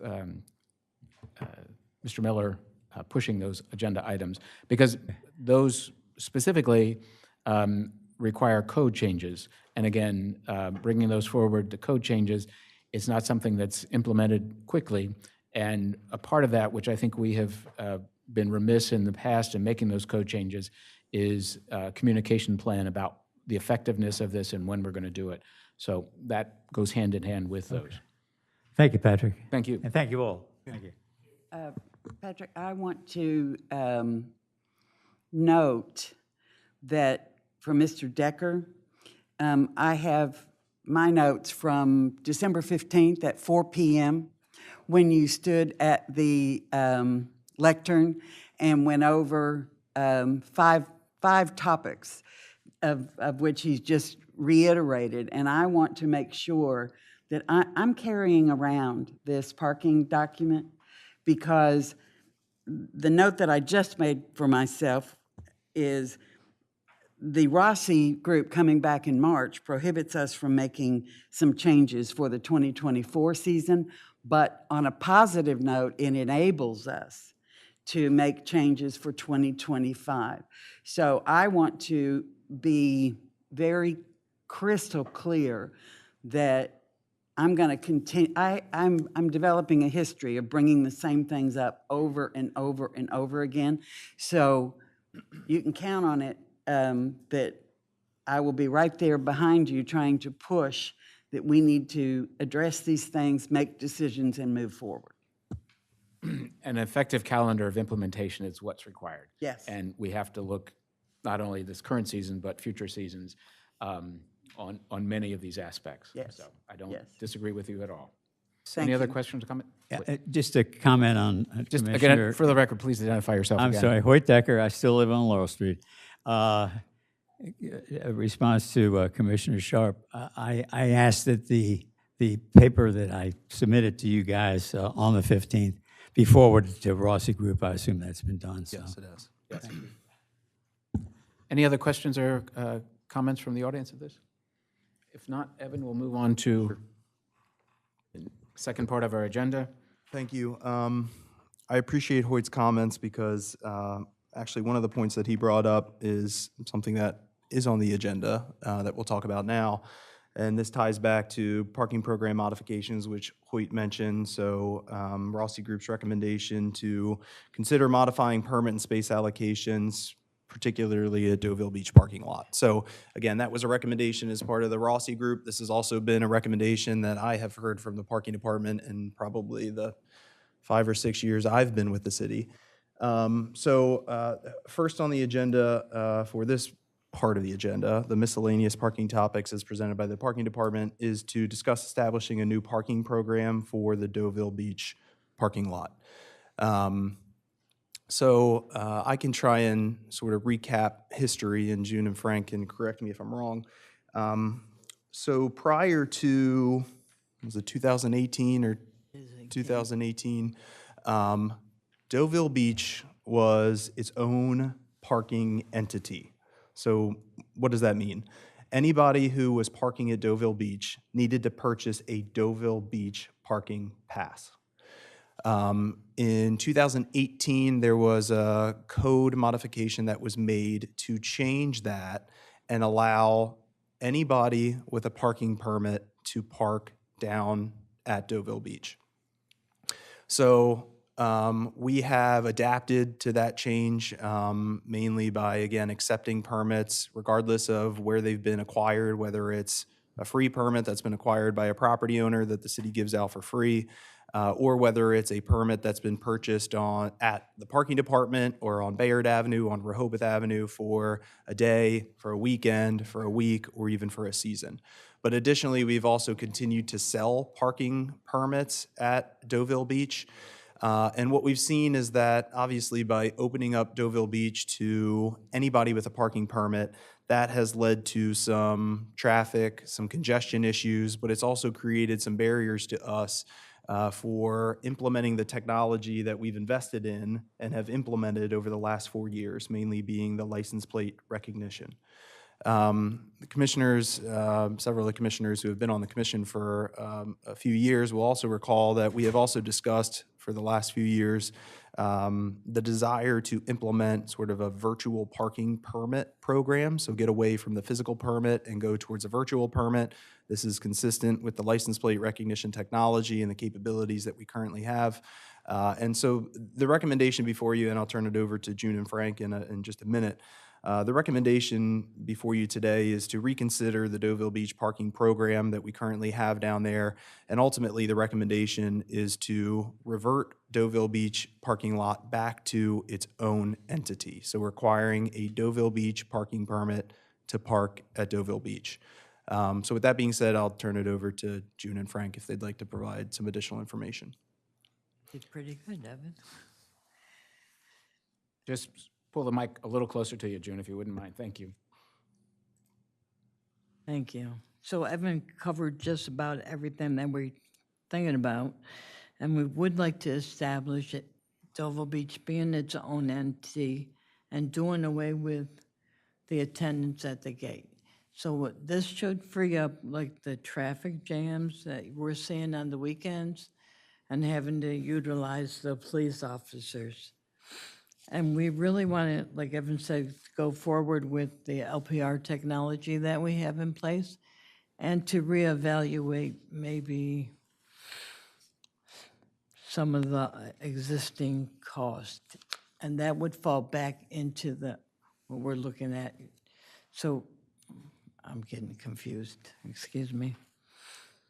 So yeah, so I would just say we would like to make Deauville Beach its own entity, do away with the attendance, go to the LPR system for enforcement, and freeing up, hopefully, the entrance being with traffic backing up.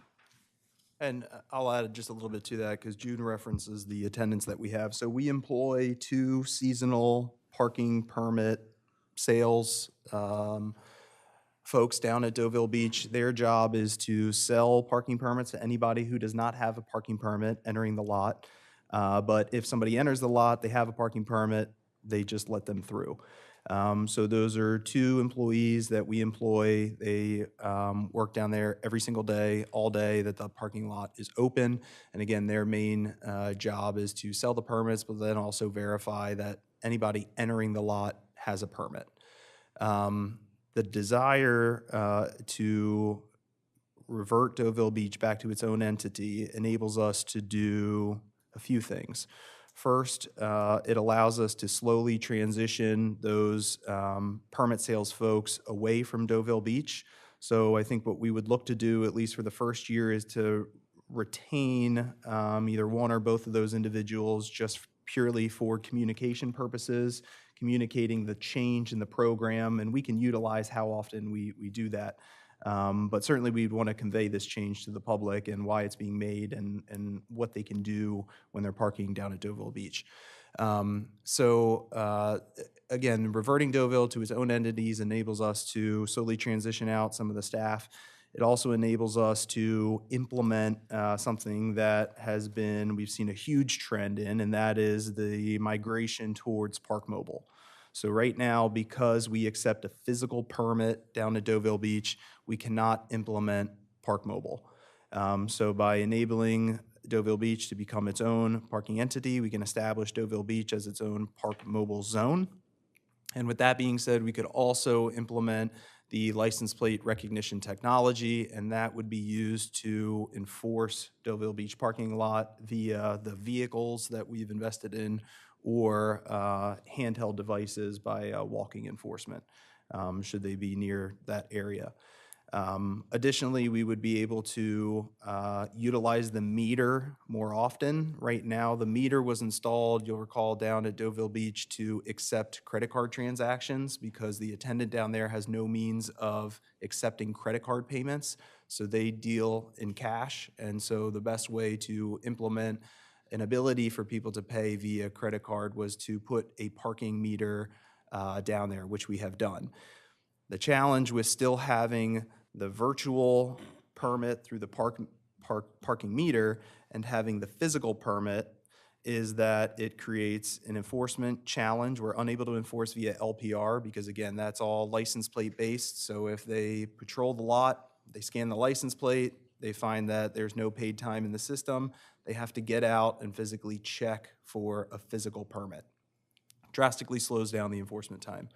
But also, again, under the current program, we have instituted the meter, we accept credit card payments, but the only way that somebody can get a permit after they pay at the meter is to then walk over to the attendant, show them the receipt from the parking meter, and then be physically given a permit. We've created some workarounds for the time being, trying to accommodate both systems, the virtual system that we want to go towards and the physical system that we've had in place for years.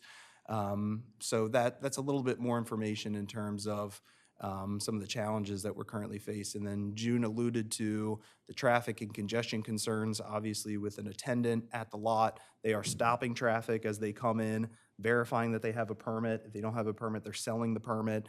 So that slows down the flow, the natural traffic flow into the lot, around the lot, and it has led to some congestion concerns backing up onto Henlopen Avenue, Surf Avenue, and occasionally it's also required police assistance. Certainly there's a lot of bikes in the area too as people go down towards Gordon's Pond. So by transitioning this program to a more virtual program, that would naturally help soothe the traffic concerns that we have down there from the attendant stopping everybody who enters the lot. 2 more pieces of information I just want to share, and then I'll turn it over to the commissioners should they have any questions. So we estimate that there's approximately 170 parking spaces down at Deauville Beach.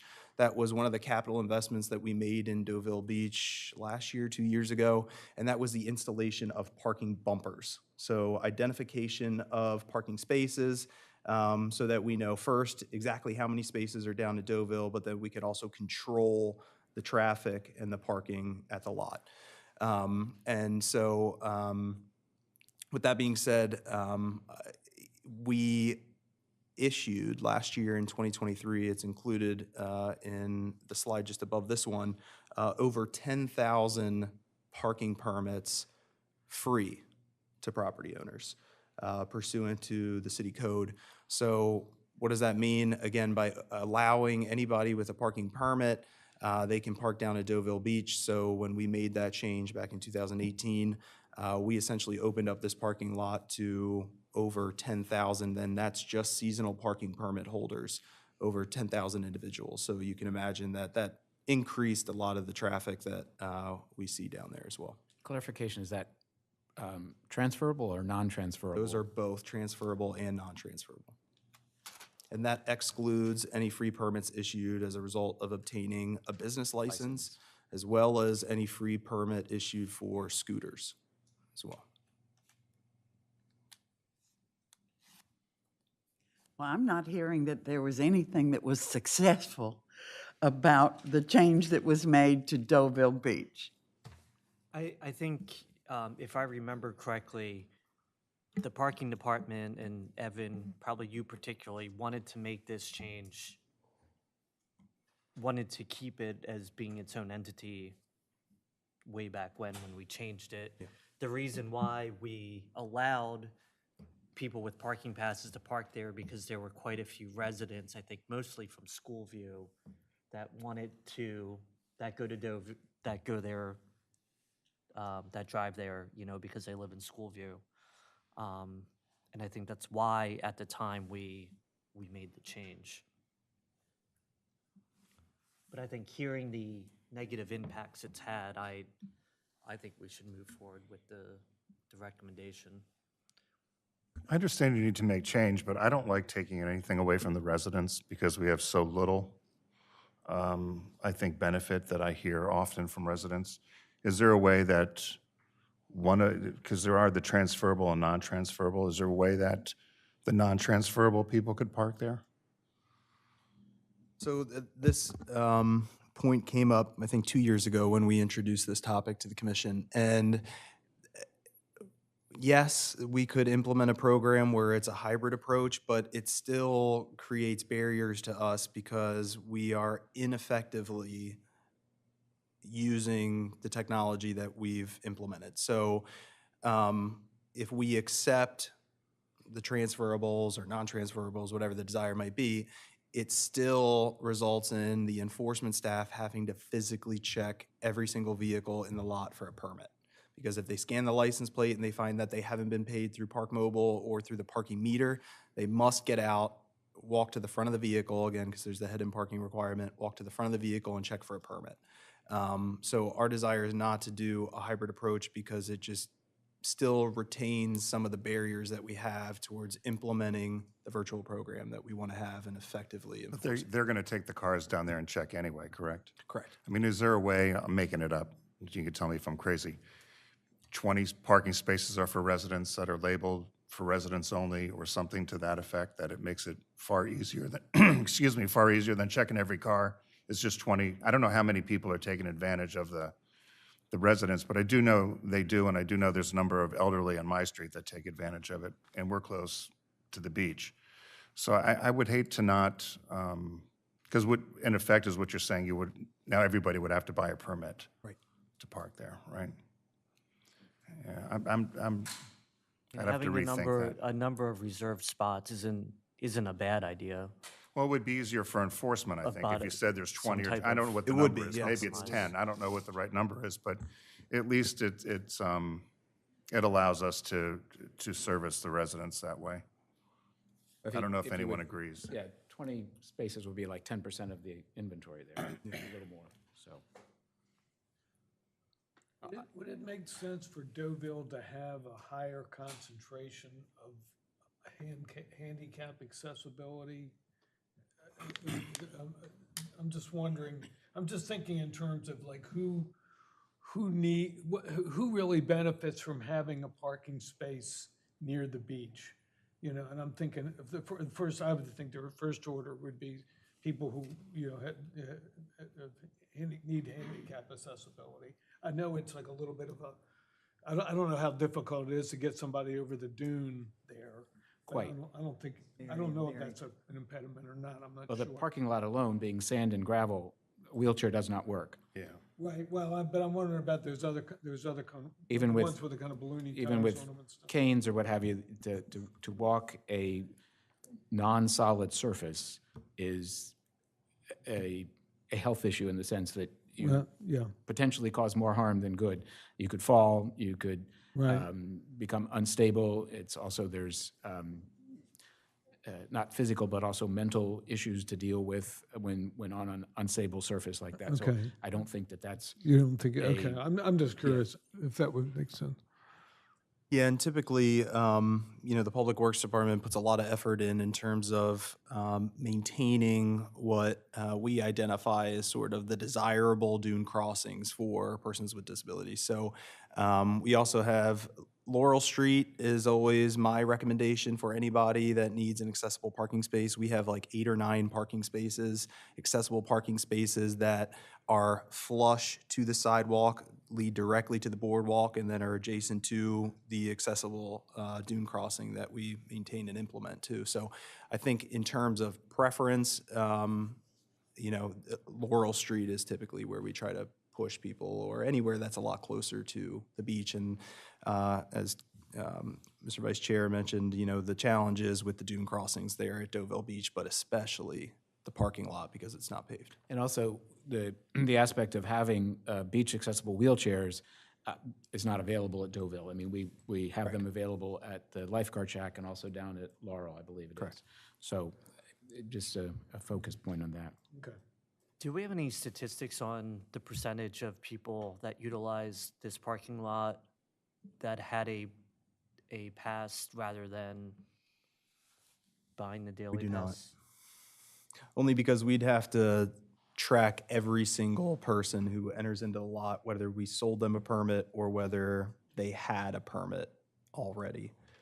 So we do not have, I think there's some information that June and Frank have in terms of another number of permits that were sold, but I struggle with that data only because, again, they are permits that can be accepted anywhere. It's not just a Deauville Beach permit. So somebody could purchase the permit at Deauville and then go to a residential area to park.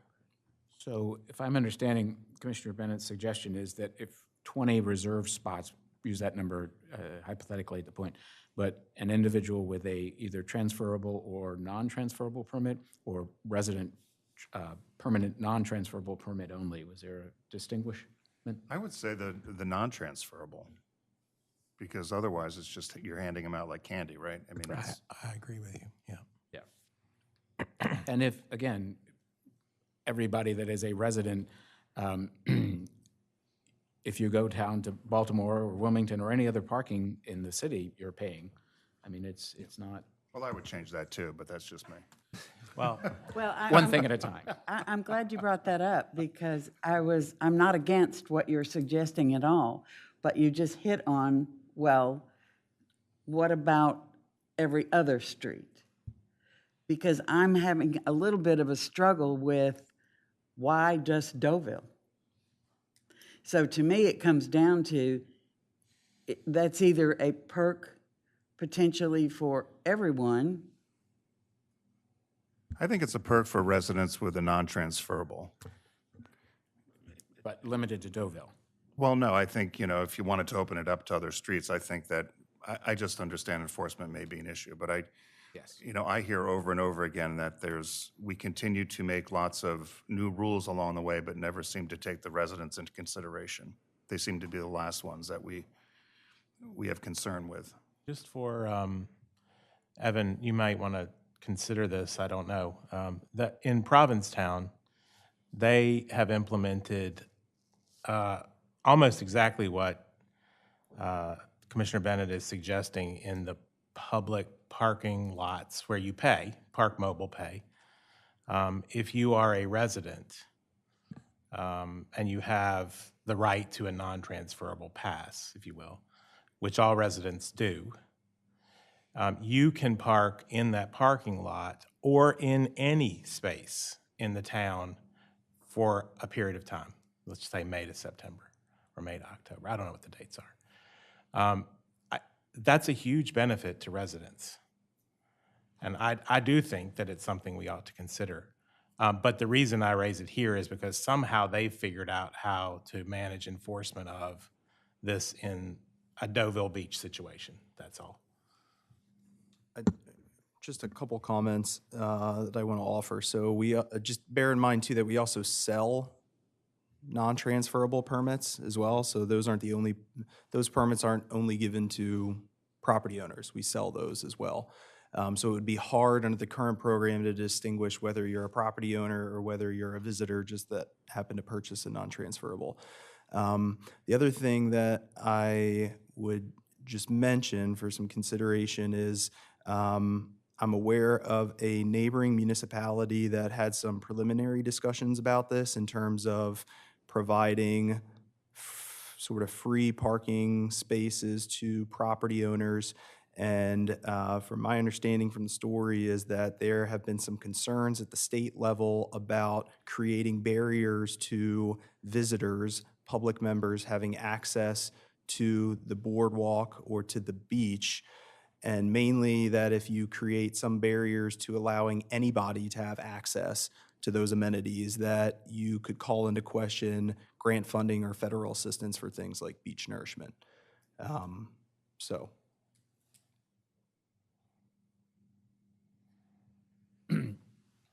My suggestion is sort of a hybrid in this sense, that I think the benefits of creating Deauville Beach parking lot as its own zone, which basically is what we're looking at, with the caveat of 20 spaces that are dedicated for residential permits, non-transferable, would be a suggestion that I would make, and I don't know if others are feel comfortable with that consensus or have other suggestions of how to modify it. I guess the one question I would have is how much, because we've had a discussion yesterday about issues regarding Deauville Beach with DENREC. And so, once again, we're adding a different layer of enforcement. So how much will these permits cost, and what is that going to do different than what we've collected in prior years, since we're already running as about a $30,000 deficit down there? Is this going to make the deficit even more, or what would these permits sell for? Do we have any idea?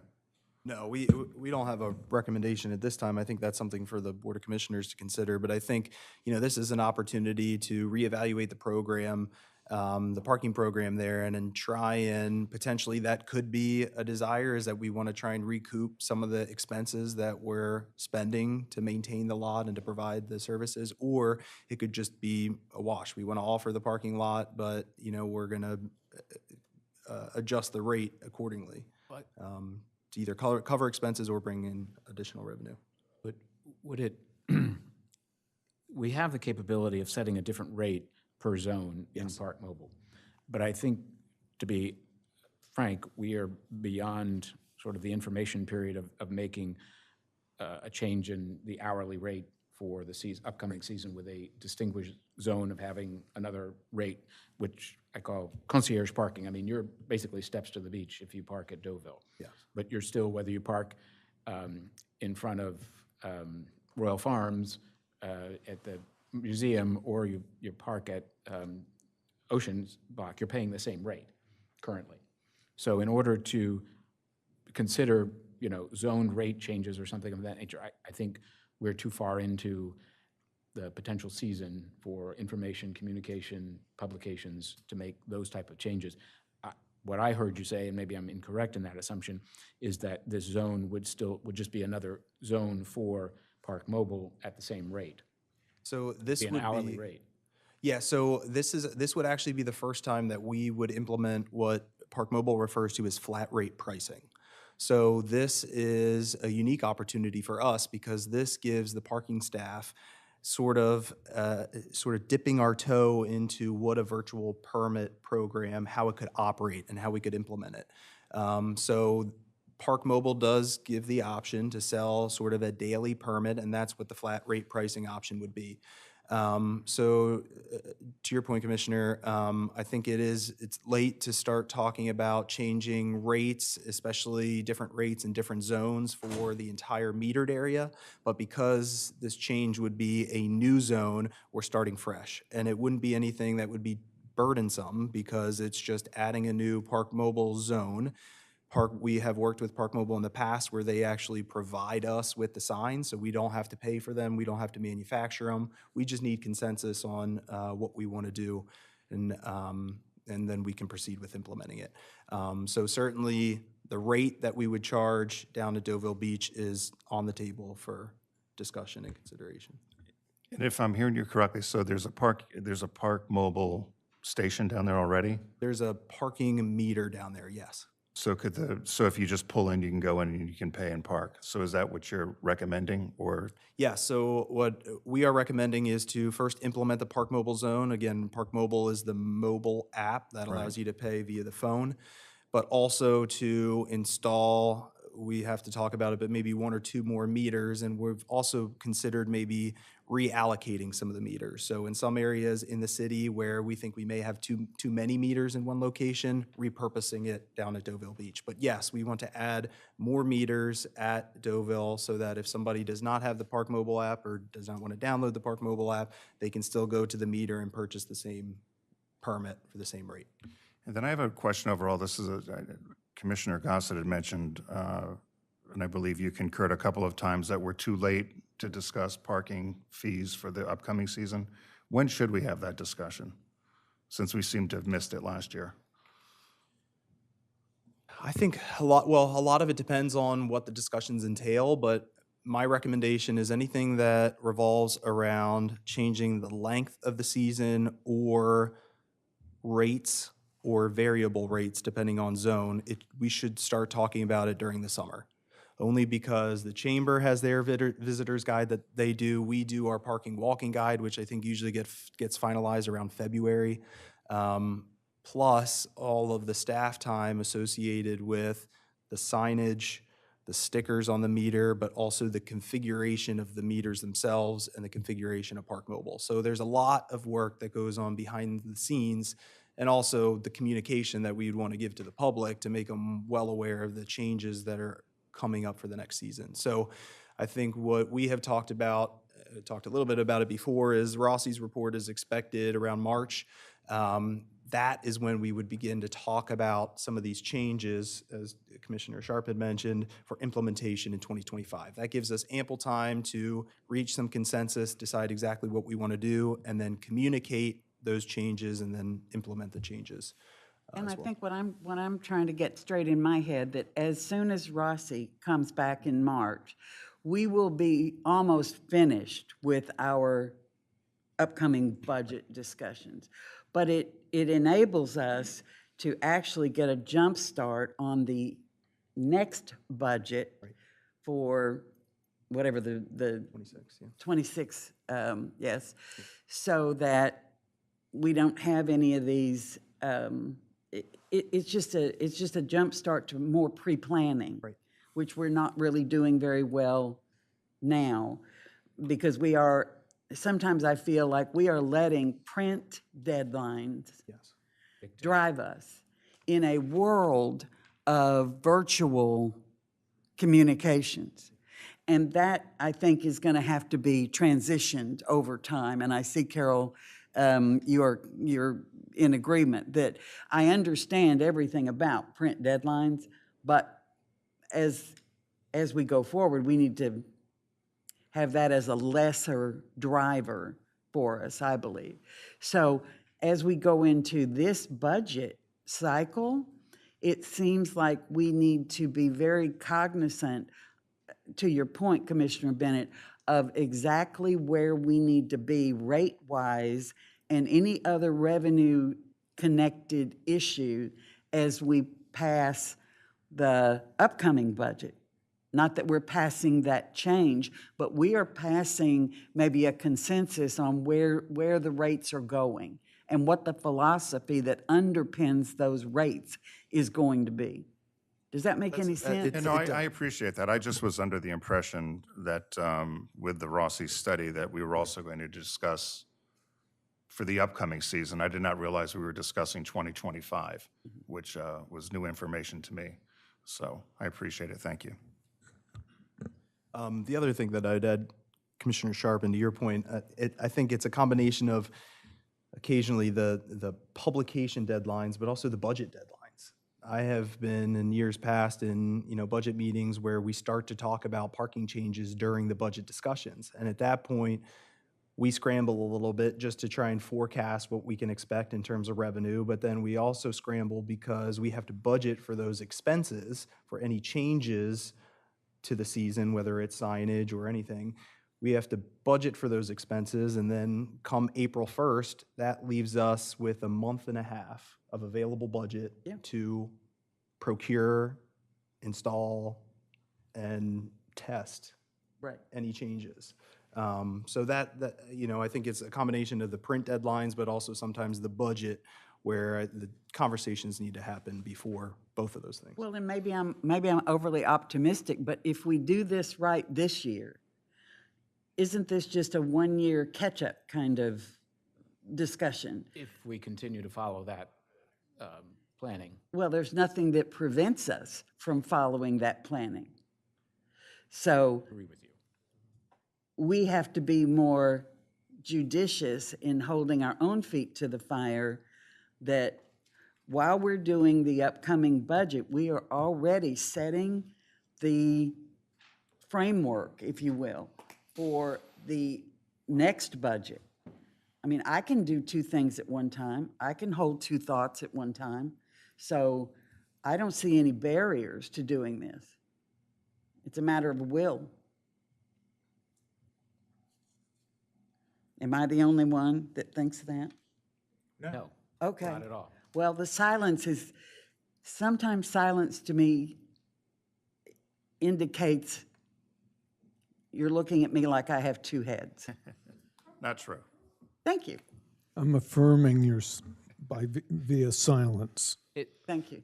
I mean, I think this goes back to, in a lot of ways, establishing an annual agenda of items that need to be addressed and forecasting whether they need to be addressed in 90 days, 120 days, 1 year, 2 years, of that nature. So I think those discussions, at least I plan on making that a part of the discussion and developing during the budget time.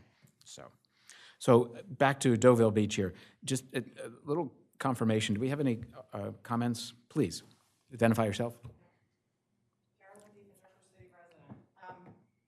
Your idea of having reserved spots that can be used by residents, I think, is not a good idea, because it's not just residents that are given, if you're gonna say you have to use your transferable permit, it's not just residents that end up with free ones from the city, it's property owners. And in a lot of cases, it ends up with the rentals. So if you're trying to have a benefit that benefits the residents, if you're gonna do that, you have to have a resident-specific permit, and I would caution you on how you identify who's a resident and who's not a resident. You know, I have lots of friends who buy permits every year. They don't live in town, they live outside of town, they buy permits. If they get wind that they can use that up there, or potentially in any metered spot, which I think would be a horrible thing, they're gonna use that. And you're losing all the efficiency that you gain by going to, the pay by plate. You're gonna have to have more employees. And affordable housing, here's an issue. Where are you gonna get those employees to enforce all this? As a resident, the benefit is we get free passes, free parking permits. That's the benefit. I don't think saying we can use them in extra spots is necessarily a good idea. Thank you. And Carolyn, I think there was consensus here that the reserved spots would be for the non-transferable. May I say I know something? it's not perfect, but it's better than the transferable tax. So the residents get the permits from City Hall. They are a different permit to start. So this year is Penny Lane. Can you repeat that again, please? So the residents' permits are issued by City Hall. Right. So they have a different they have a picture on it. This year it's going to be Penny Lane. So that's one way of knowing that it's coming out of City Hall. Because they're a different than the ones you property can buy. owner. Or, There is a distinguish, that you buy a permit. so when we sell them, they're solid color. And I acknowledge that there is appears to be a consensus about these 20 spaces, and I just want to go on record. I don't think we've thought this out well enough, and I find that a prohibitive for me. But I hear the consensus.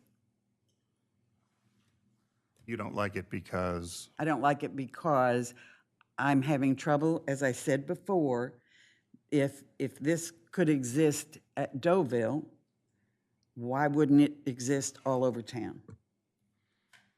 I can't justify what. I would think that would have dramatic revenue impact on the city. Well, I agree with that. Yeah. And I agree also that we possibly need to start watching where every penny is going, even into the issue with how many permits people are given, et cetera, you know? So I have to concur, I don't think this is a good idea.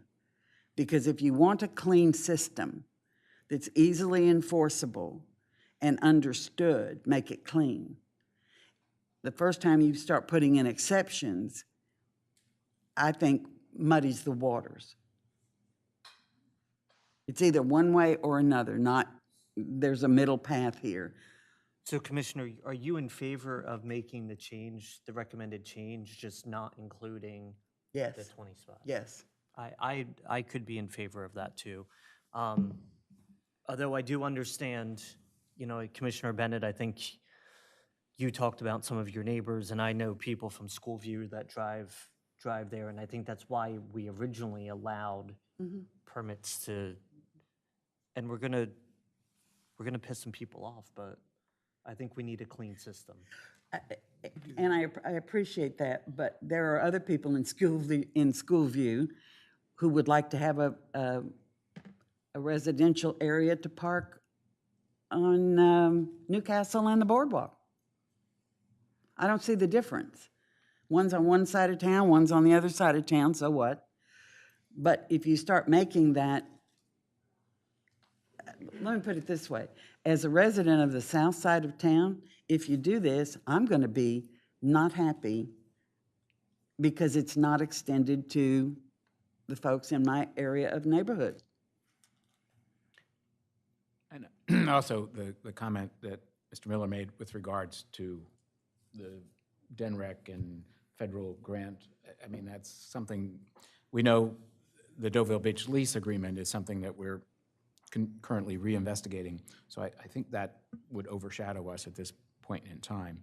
I go back to a question though, on metrics, how would we evaluate if this is successful or utilizing the system here? Any thoughts in that regard? I think for us, if speaking from the parking department standpoint, our metrics of success are first a more efficient system that allows us to utilize the technology that we have invested in.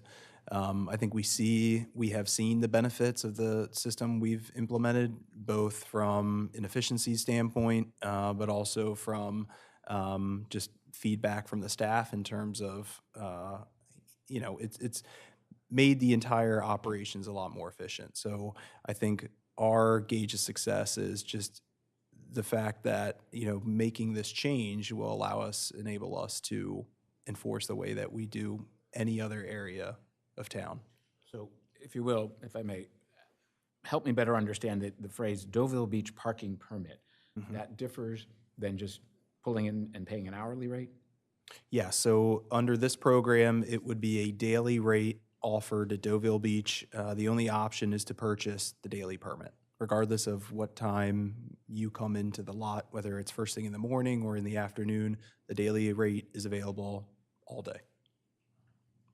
And that mirrors the program that was implemented prior to 2018. Gotcha. Is there any idea what that would cost? Cost, the city? No, what the permit's going to be for the day? Oh, So if I came in at 3 o'clock, I'm paying $10. If I come in at 8 o'clock, I'm paying $10. I think the only thing we'd offer is weekdays are 15 and weekends are 20. Okay. So to Commissioner Gossett's point, it's, if the commissioners feel that it's prime beachfront parking, maybe it warrants a higher rate, but I don't think we're prepared to make any type of recommendation on that. I think that's for, Do we know what the rate was before the change was made in 2018? Sure, $10 a day. So you could park at Deauville for 10 hours for Dollars, yeah. $1 an hour. Yep. Now the hours though, just to clarify that, the hours are a little different. It's not 10 to 10. No, it's 10 to 8 and, 8 to 8? They close the gate Well, I at don't care 8 what it o'clock. is. If it was 5 hours, come on, do the math. So, Curiosity, not that it has an impact on here. So when you guys close the gate at 8 o'clock and there's still vehicles in the lot, So the police officers handle that, so they probably ticket them. And then I would assume that they would contact PD.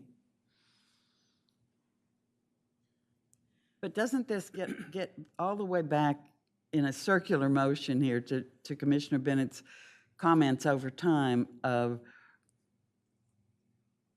whether or not our prime parking spots should have a completely different rate structure assigned to them?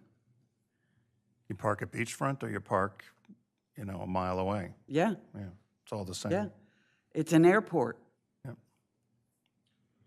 And the terminal for us is the ocean. So how does that work anywhere else? You want to park on top of where you catch your flight, you're going to pay an extraordinary amount of money for it. Hourly, daily, or economy. Exactly. And I'm not certain, I'm trying to track this, that, Can we just make it like the rest of the city? You pull in and you park That, with Park Mobile? to meter it, Yeah. that's certainly an option too. That would be much cleaner. Pay for 3 hours or pay for 8 hours? Yeah. I'm sorry, what was that? I said you could pay for 3 hours or you could pay Pay for for 8 8 hours. hours. Okay, yeah. and then the only thing we'd have to struggle with is What's the hourly rate? what's that rate? But it would be a great pilot. We keep circling this issue on whether or not preferred parking is worth something. And it seems like a very easy answer to me, but that may not be true across the board. But isn't this our opportunity to try it? Yes. I'm looking at Why are you Carol. laughing? It is, but I don't know what's funny about this, guys, really. No, it is, but I think it's complicated by our negotiations with Denrick as well, right? Which we don't know how that's all. No, I'm looking Going at down. Carol and I'm hearing consistent, simple, consistent, simple.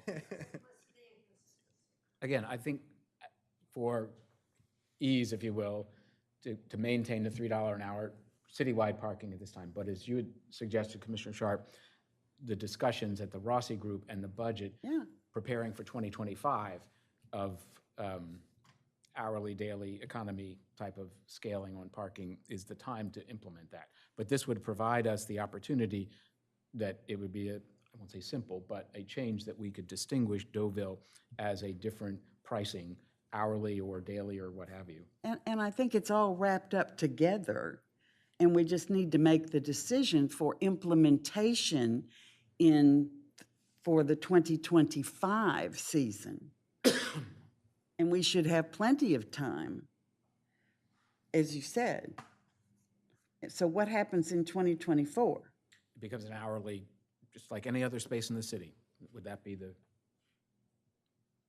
That certainly could be doable. We have the meter configuration already prepared. We've got signage, template signage that we already have. It's just a matter of What's code easier, amendments what's and- easier for you guys?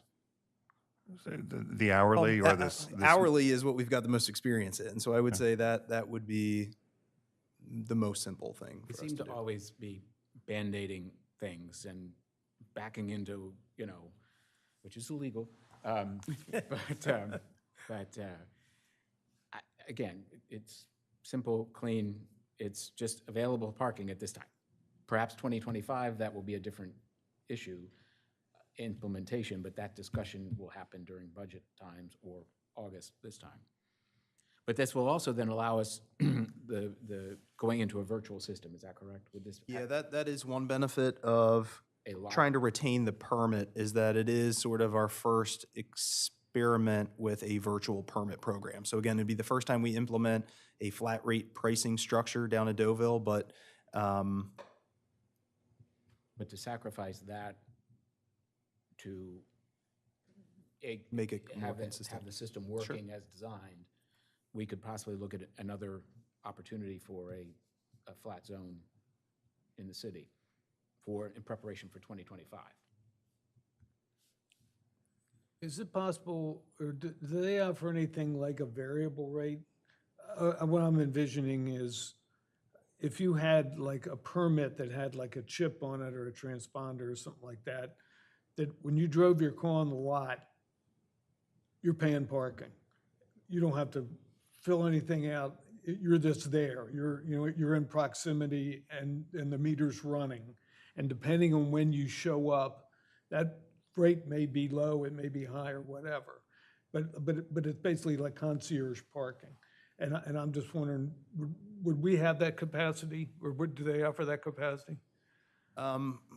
Currently, I would say no. I think an example of sort of what you've alluded to is I think of like parking garages where you enter the lot, you get a ticket, and then you pay when you leave by turning in your ticket, and then they know exactly how long you parked. If it was, again, it's, I think, at least in my experience, the rate is variable based on the amount of time you've parked there. So it's Yeah. going to be the lowest rate if you stayed less than 3 hours. But as soon as you hit that 3 hour, 1 minute mark, it's going to be a higher rate. So I've seen areas like that, but I think that predominantly works well in parking garages, but also in parking garages, you have the infrastructure there.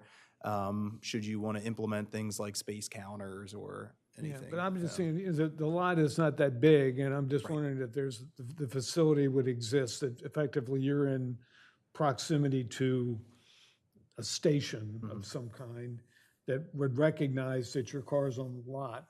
And then you can really dial it into like how you would want to, I mean, I'm seeing it in terms of like primo, middle of the day time is the most. You get there early, like the rate may jack up depending upon what, if you go into another time period and so forth and so on, but it would just basically charge you, and there wouldn't be a need for an attendant. And I'm just saying, I'm just trying to figure out what's the selling point for people to want to go to park and have their beach experience at Deauville. And I mean, obviously it's a nice beach and it's somewhat less crowded maybe, or I don't even know, it may not even be that less crowded. But how demanded is it, and are people willing to pay a premium for that experience? And would we be able to deliver that to them for a price Perhaps in that would be amenable to us? So kind of, to use a phrase, to land this plane, moving forward, Deauville Beach to go to a metered lot, an hourly straight, just to keep consistent with the rest of the city, is that a consensus at the board at this present time, but to explore these other opportunities for the 2025 parking season? Hello? See how it feels? Is that something that, I mean, these recommendations are coming from the parking department, so I'd like to hear from them whether Yeah, definitely. this is something that, I think we've invested a lot of money in technology that we're not using to its full capacity. I think if we turn Deauville into hourly rates, it's consistent throughout the whole city. The back end research is all right there at our fingertips. We've invested in it, we've spent the money, and we're still doing the manual process at Deauville Beach. Just my opinion. Yeah, it saves on staffing. Traffic backup is, I won't say solved, but lessened. And it is one system for the entire city. So is that, Well, and it obviously has to be coupled with some very robust communications. that's the umbrella over all of this Yeah. discussion, in my opinion. So, by name, Commissioner Market, yes? Yes. Mr. Bennett? No. Yes. Kowski? Yes. Commissioner Sharp? Yes. Commissioner Preston? I'm sorry? No. Well, we have a little more than half. We have three. I endorse this. So we've got 3-4 to 2, if you will.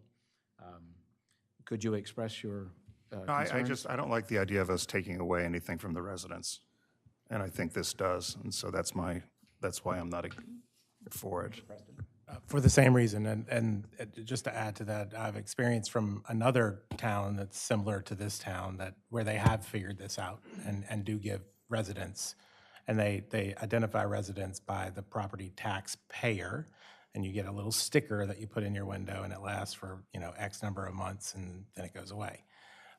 So there are other towns who have figured this out in a way to give residents a benefit. So the point is only to say, like Commissioner Bennett, I don't like taking away benefits from our residents. And describe for me then, what is the benefit that we're taking away? Well, we were allowing people to go down there and park in a crowded, which we all know parking's at a premium, but we were allowing residents to have a place where they could go to the beach as homeowners and landowners in the city. Without paying as if they didn't live here. But everyone has that, if they have a permit, anybody that has a permit has that ability. Understand. But I'm talking specifically about residents. But you guys have the majority, so, but I just want to go on record that I don't like taking things away from the residents. I don't disagree with you, but I also think that setting this precedent back in 2019, whenever we opened it up to allow anyone with a parking pass to park there, was a mistake, and we should not have set that precedent. Have any memory of why the change was made? I think what Ed was saying, I wasn't involved in that at that time.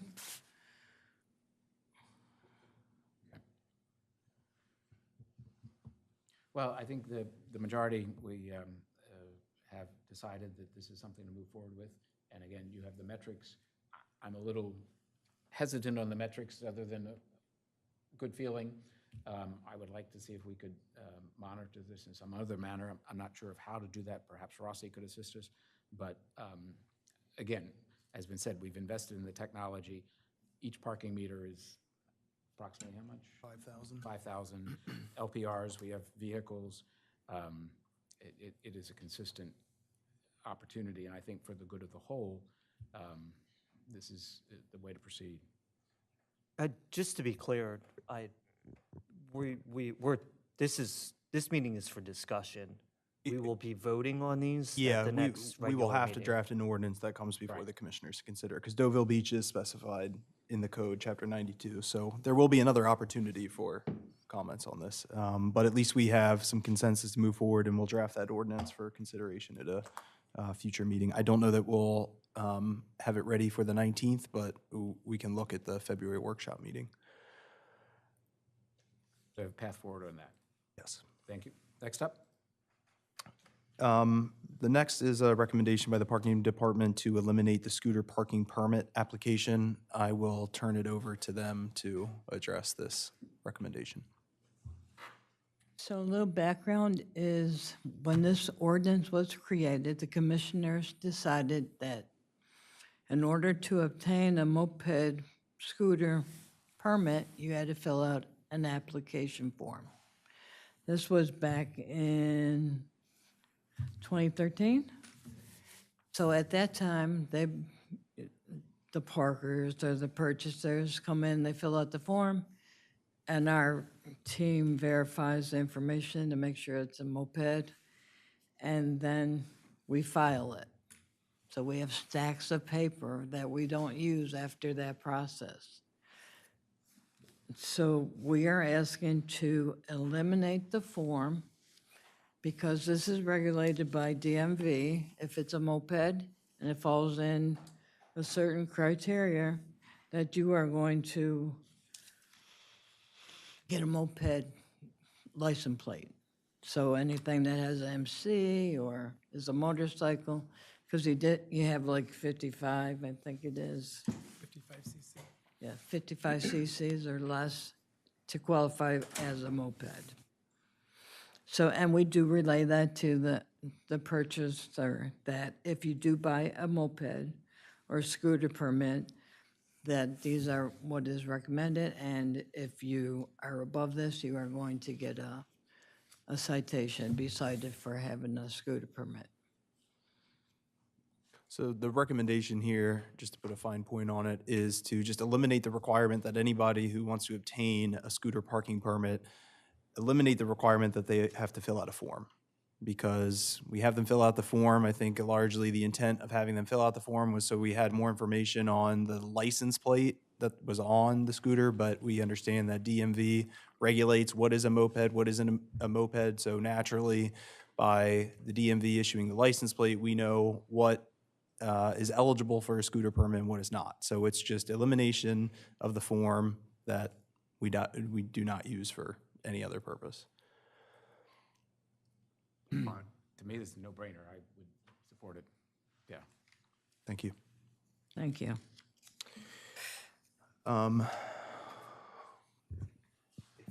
Meeting?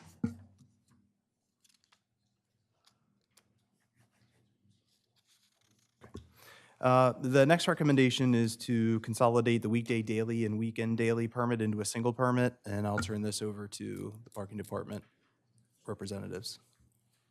So currently, we did some research, and up and down the coast, our neighboring towns, their fee for daily parking is a little higher than what we are currently charging.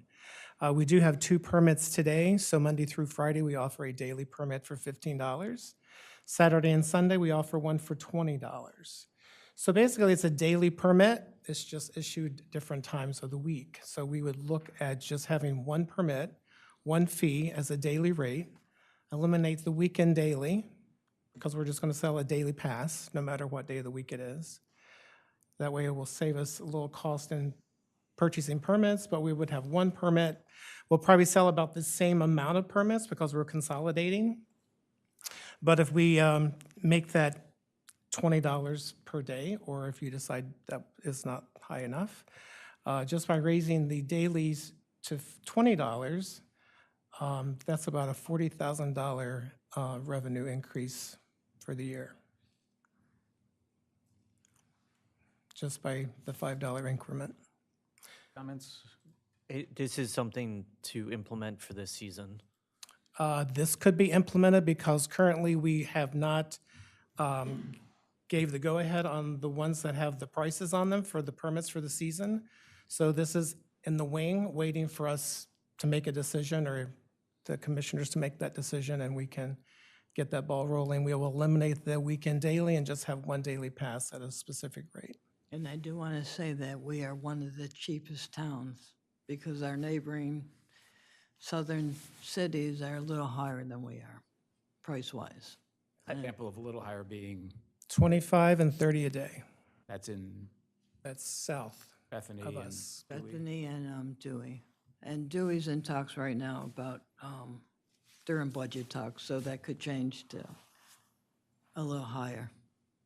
I guess my question is, anywhere for this upcoming season, have we advertised the daily parking permit rates? Currently, the website has not been updated for the upcoming season, and plus, we are still finalizing the parking and walking guide.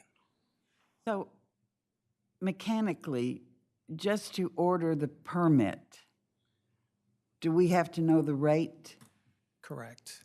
We have to know both of them to order the permit itself?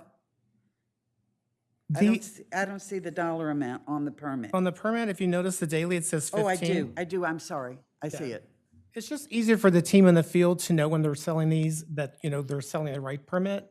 The cost factor, by having that on there, is a lot easier for them. The transferable, non-transferable, and the scooter passes, we don't actually put the price on those because we can adjust that price and just use the same permit as we have. So, go, Let you finish. no, go ahead. So I guess my question would be, we've had discussions with residents that were, I think I'll use Dewey as an example. People were buying the cheaper permits here that were staying in Dewey and leaving their cars on our streets. Should we match, is your recommendation, we match some of these other towns so that the permits are the same price, at least in neighboring towns? My personal opinion is if you're the same, that might give us a break in the parking. Maybe they will stay in Dewey then. To avoid Instead of parking, to coming- buy a cheaper pass and leave your car in Rehoboth for the week. And, But yeah. being we're one of the cheapest around and have been, that could be a percentage of the parking issue. And the daily rate of 15 was established in 2018, so that's been quite some time.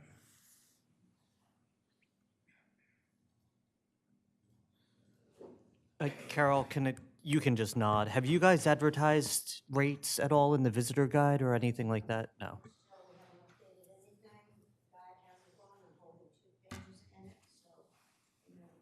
Thank you. I can see this both ways, that if we were to combine these, we could keep this rate for 1 year. And then as part of our budget talks, we could determine what are we going to do philosophically about our rates. Now, that kind of pushes, kicks the can a little bit on the rates, but it supports the idea that we're going to have to look at all of our parking rates now for the '25 season, instead of just piecemeal taking this one and pushing it wherever we wanted to be better aligned with the other southern coastal towns. Sure. Just clarify it. All of the southern coastal towns have one daily parking. They don't distinguish weekend. Is that what you're saying? Correct. Now, like, Dewey may have the weekly and all too, which could be a little higher than what we offer, or that what we sell ours for. And the daily pass for those southern towns are at least 25 up to 30? 25 to 30. And like I said, they're in budget talks right now, so we won't know if they're going to raise their prices. Why do we get all the bad press on parking? What did you say? I said, why do we get all the bad press on parking? Just a rhetorical question. Yeah. Bigger town. We got more parking space. The headline really should be, we're the cheapest game. Cheapest parking on the cheapest coast. parking. Communication plan. Question for you, sorry, step out, but is it mandatory that we print the price on the daily parking, or the parking permit? It just makes it easier for our team, especially when they're out in the streets selling the parking Right, but if we were just to permits. go to a daily permit, one permit, If the price was the same, it would be easier because we keep track of what's being sold.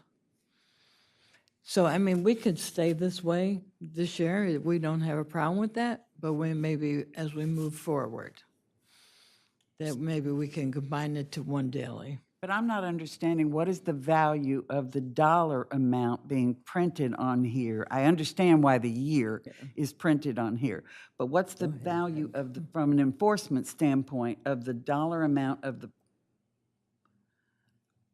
the purchase?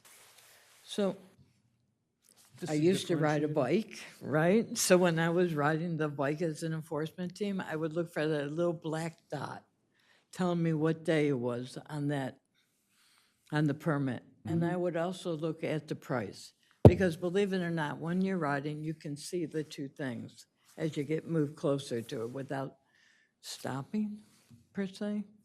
And that way you would know. But what I'm trying to get at, June, is what difference does it make if it says $25, $45, $75? Because if you bought it on the weekday, you don't want to use it on the weekend. Well, I know, but aren't we going So to that's one? why. We're going to Flat one. pricing. Right. Right, no, there's no value. If you move to one permit, we have no problem with it. Yeah. If it's $20 or $30. Okay, that's what I'm asking. Yeah. We move to one tag, Daily permit. Right. whatever it is. Yeah. And then the price becomes moot. Yeah, it doesn't need to be And you on. could change the price during the course of, you could decide to make them $18 or something. yeah. It would prevent that barrier. But do you have, are they pre-numbered? You try to keep track of the number sequence of how many you've issued and that kind of stuff? Yes, he right. does. Yeah. Right. Every permit is counted for when it's sold. You need to control, the tickets, That's really all. So the recommendation would be to go to 20 for all daily permits. Well, that was our recommendation because we were consolidating both of them, and since the weekend daily was the $20, as I stated, if we just increase, we sold 8,077 daily passes last year. So if we increase that $5, as I said, that would be a $40,000 revenue increase for the city. But as far as the amount, as June says, if it's just the one pass, I don't think that's a showstopper. So we sold nearly 16,000 daily, which is combined, the daily and the weekend daily parking permits in 2023. I just advise that we do it in increments of fives. We don't want to do $3 increases or make something $18 because you get into using a lot of ones, and it's just easier to do it in $5 increments. Correct. For the people that still use cash. That is correct. Well, I'm in favor of one permit at 20. That's what's on the table. I think that's what's on the table at the present time. We still would be the cheapest game in town, and to print one daily permit with no price indicated on the permit. Right.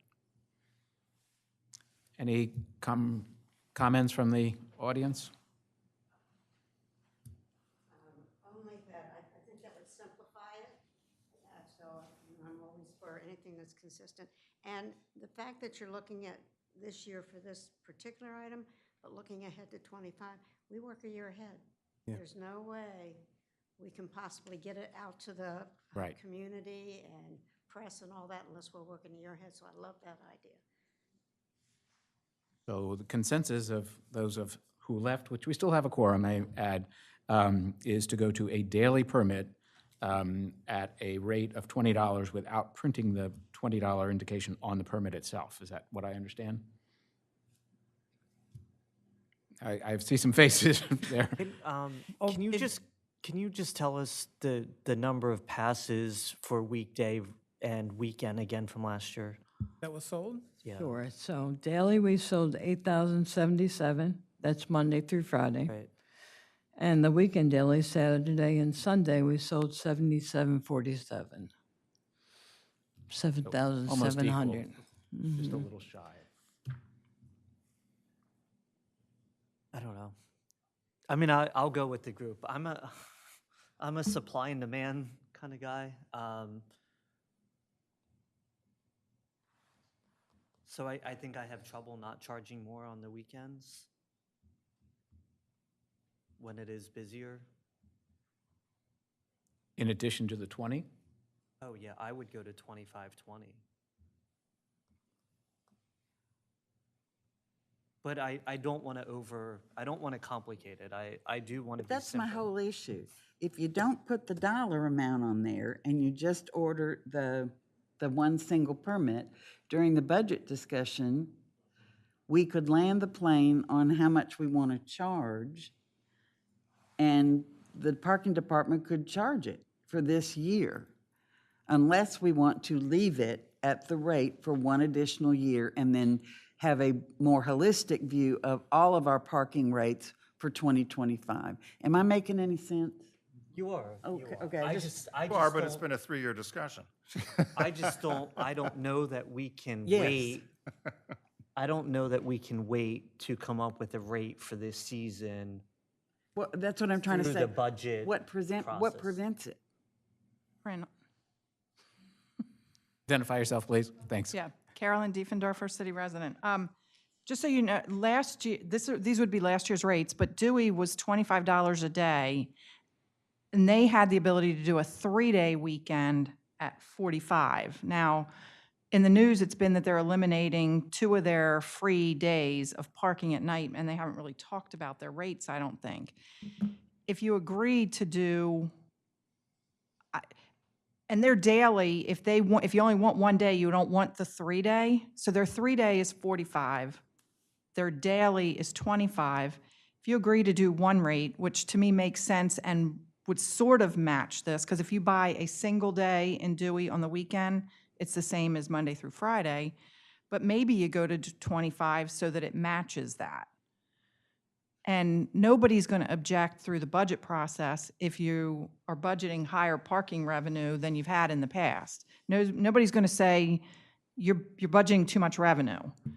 And I think then it helps to cover some of these shortfalls. Like, we heard yesterday that we're losing money at Deauville.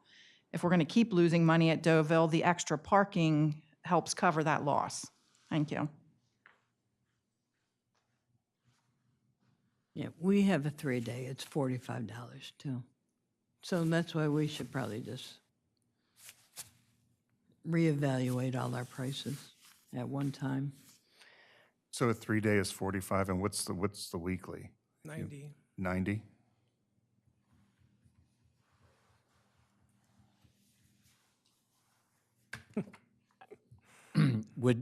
Are you indicating also that we would keep a 3-day and a weekly permit, or just go a flat daily parking permit, be done with it? I think weekly and weekend is kind of beneficial to the parker. I mean, I don't see raising the daily rate as, So I think that they gave, like, if you bought a 3-day weekend, they might have gave you a little bit of a break, like $5 or something. I'm not My quite recommendation sure. would be to start off with consolidating the daily before considering the weekend. Yeah. Keep it simple. Yeah. So, bringing it back, I believe what we are talking about is going to a daily permit. Currently, recommendation is 20, but there's been also talk of raising that to 25 for this coming season, as that's competitive with Dewey and Bethany. Bethany is actually at 30. 30, yeah, 25 and 30. Just for my own clarification, so the 45 is what, a Friday, Saturday, Sunday? So it could be Friday, Saturday, Sunday, Saturday, Sunday, Monday. So And you our can get, weekly is 8 days. so you can get so for 3 days, you could pay $45. If you do individually, you're going to pay 60.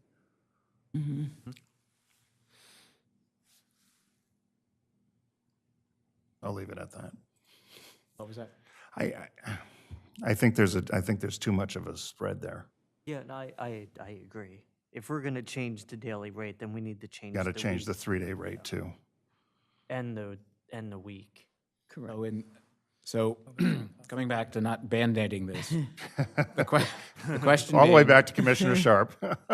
Nope, you're not going to drag me down on this one. Mm-mm. Daily permits, recommendation from staff at $20 going forward for this season. Review all of the special deals, weekends, Friday, Saturday, Sunday, Sunday, Monday, Saturday, Sunday, Monday, et cetera, as discussions for 2025 parking season.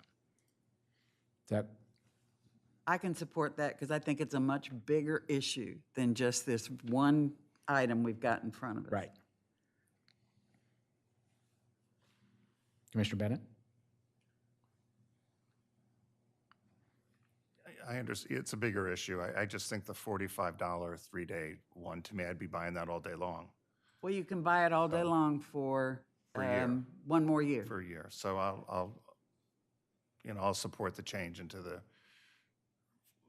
for And- simplicity, for the weekday, weekend, daily pass. And that's why I say we have to hold our own feet to the fire, that we have to we have to get a jump on 2025. Right, that's why I asked when we should have the discussion, since, In missed 2023, it. we probably should have had this Yeah. discussion, yeah. So, Edward, Yeah, I'm fine. you okay? okay. Daily permits, $20. Got it. And again, this will be a draft ordinance that comes before you all again, so. 20. Cheapest game in town, or the coast. The final recommendation is to item 4, prohibit parking upon medians for Scarborough Avenue. There's a code reference up on the screen. The challenge that we run into is that the prohibition to park on Scarborough Avenue, the median, is not codified. There is a sign at the sort of entrance to Scarborough as you come off of Rehoboth Avenue and Christian Street that says that parking is prohibited on the median, but it is not codified. The challenge we run into is for big events, Sea Witch, 4th of July fireworks, people park on the median, and this is public space. It's not intended for parking. It's a grass area, so it results in damage to city property. But more importantly, because there is no designated parking there, there's no parking spaces or anything, people will park, and in some cases, they will extend into the travel lane, which leads to serious concerns about access for EMS, fire company, et cetera. So we just want to codify in the code that parking on Scarborough Avenue median is prohibited. And again, this would be a draft ordinance that would come before the commissioners at a later date. We've taken an initial stab, as you'll see there, in underlining what the addition to 9235A would include. I'm glad to see this before us because I've been listening to this issue and visually watching it since 1996. So that's a while now. I'm amazed that any tree is alive on Scarborough.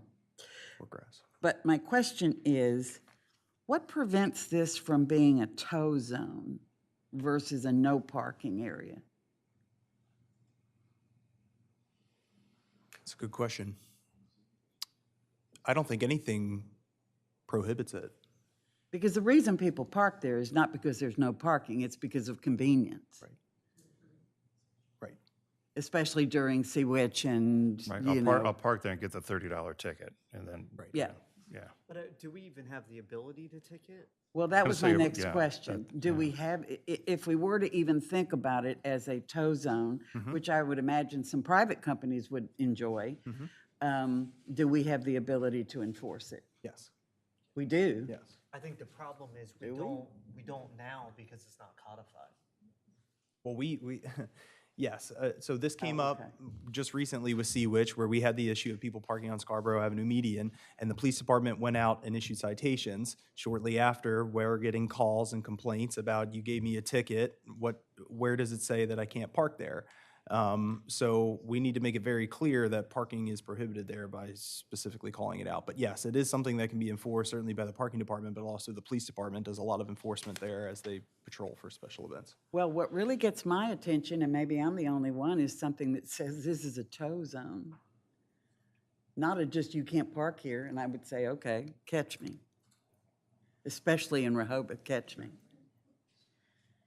Because that sign, there is a sign there, though, unless is that just a says stock no- picture? It says It no says parking. no parking. Right.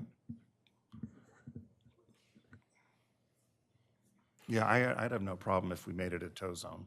I mean, I haven't thought this out. It just popped into my head. Why is it just a no parking area as opposed to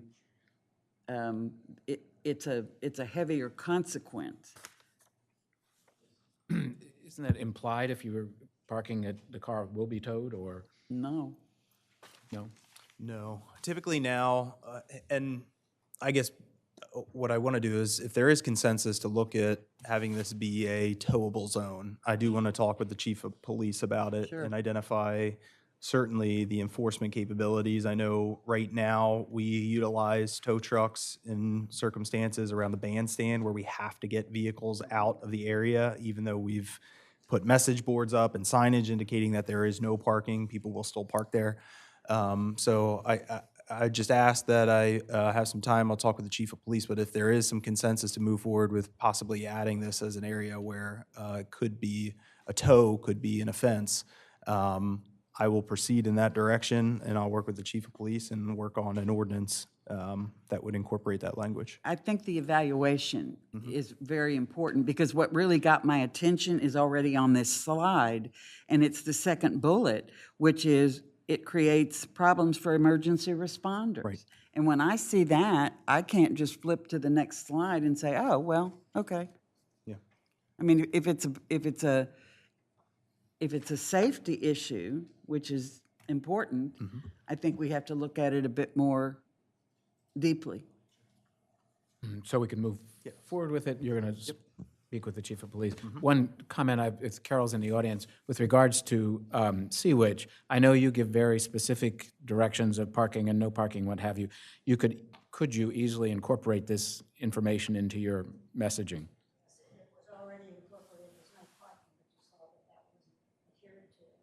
Great. Okay. And I believe that concludes the items on the agenda. Open for citizen comment. Any additional? No? In that case, thank you very much for your effort and time.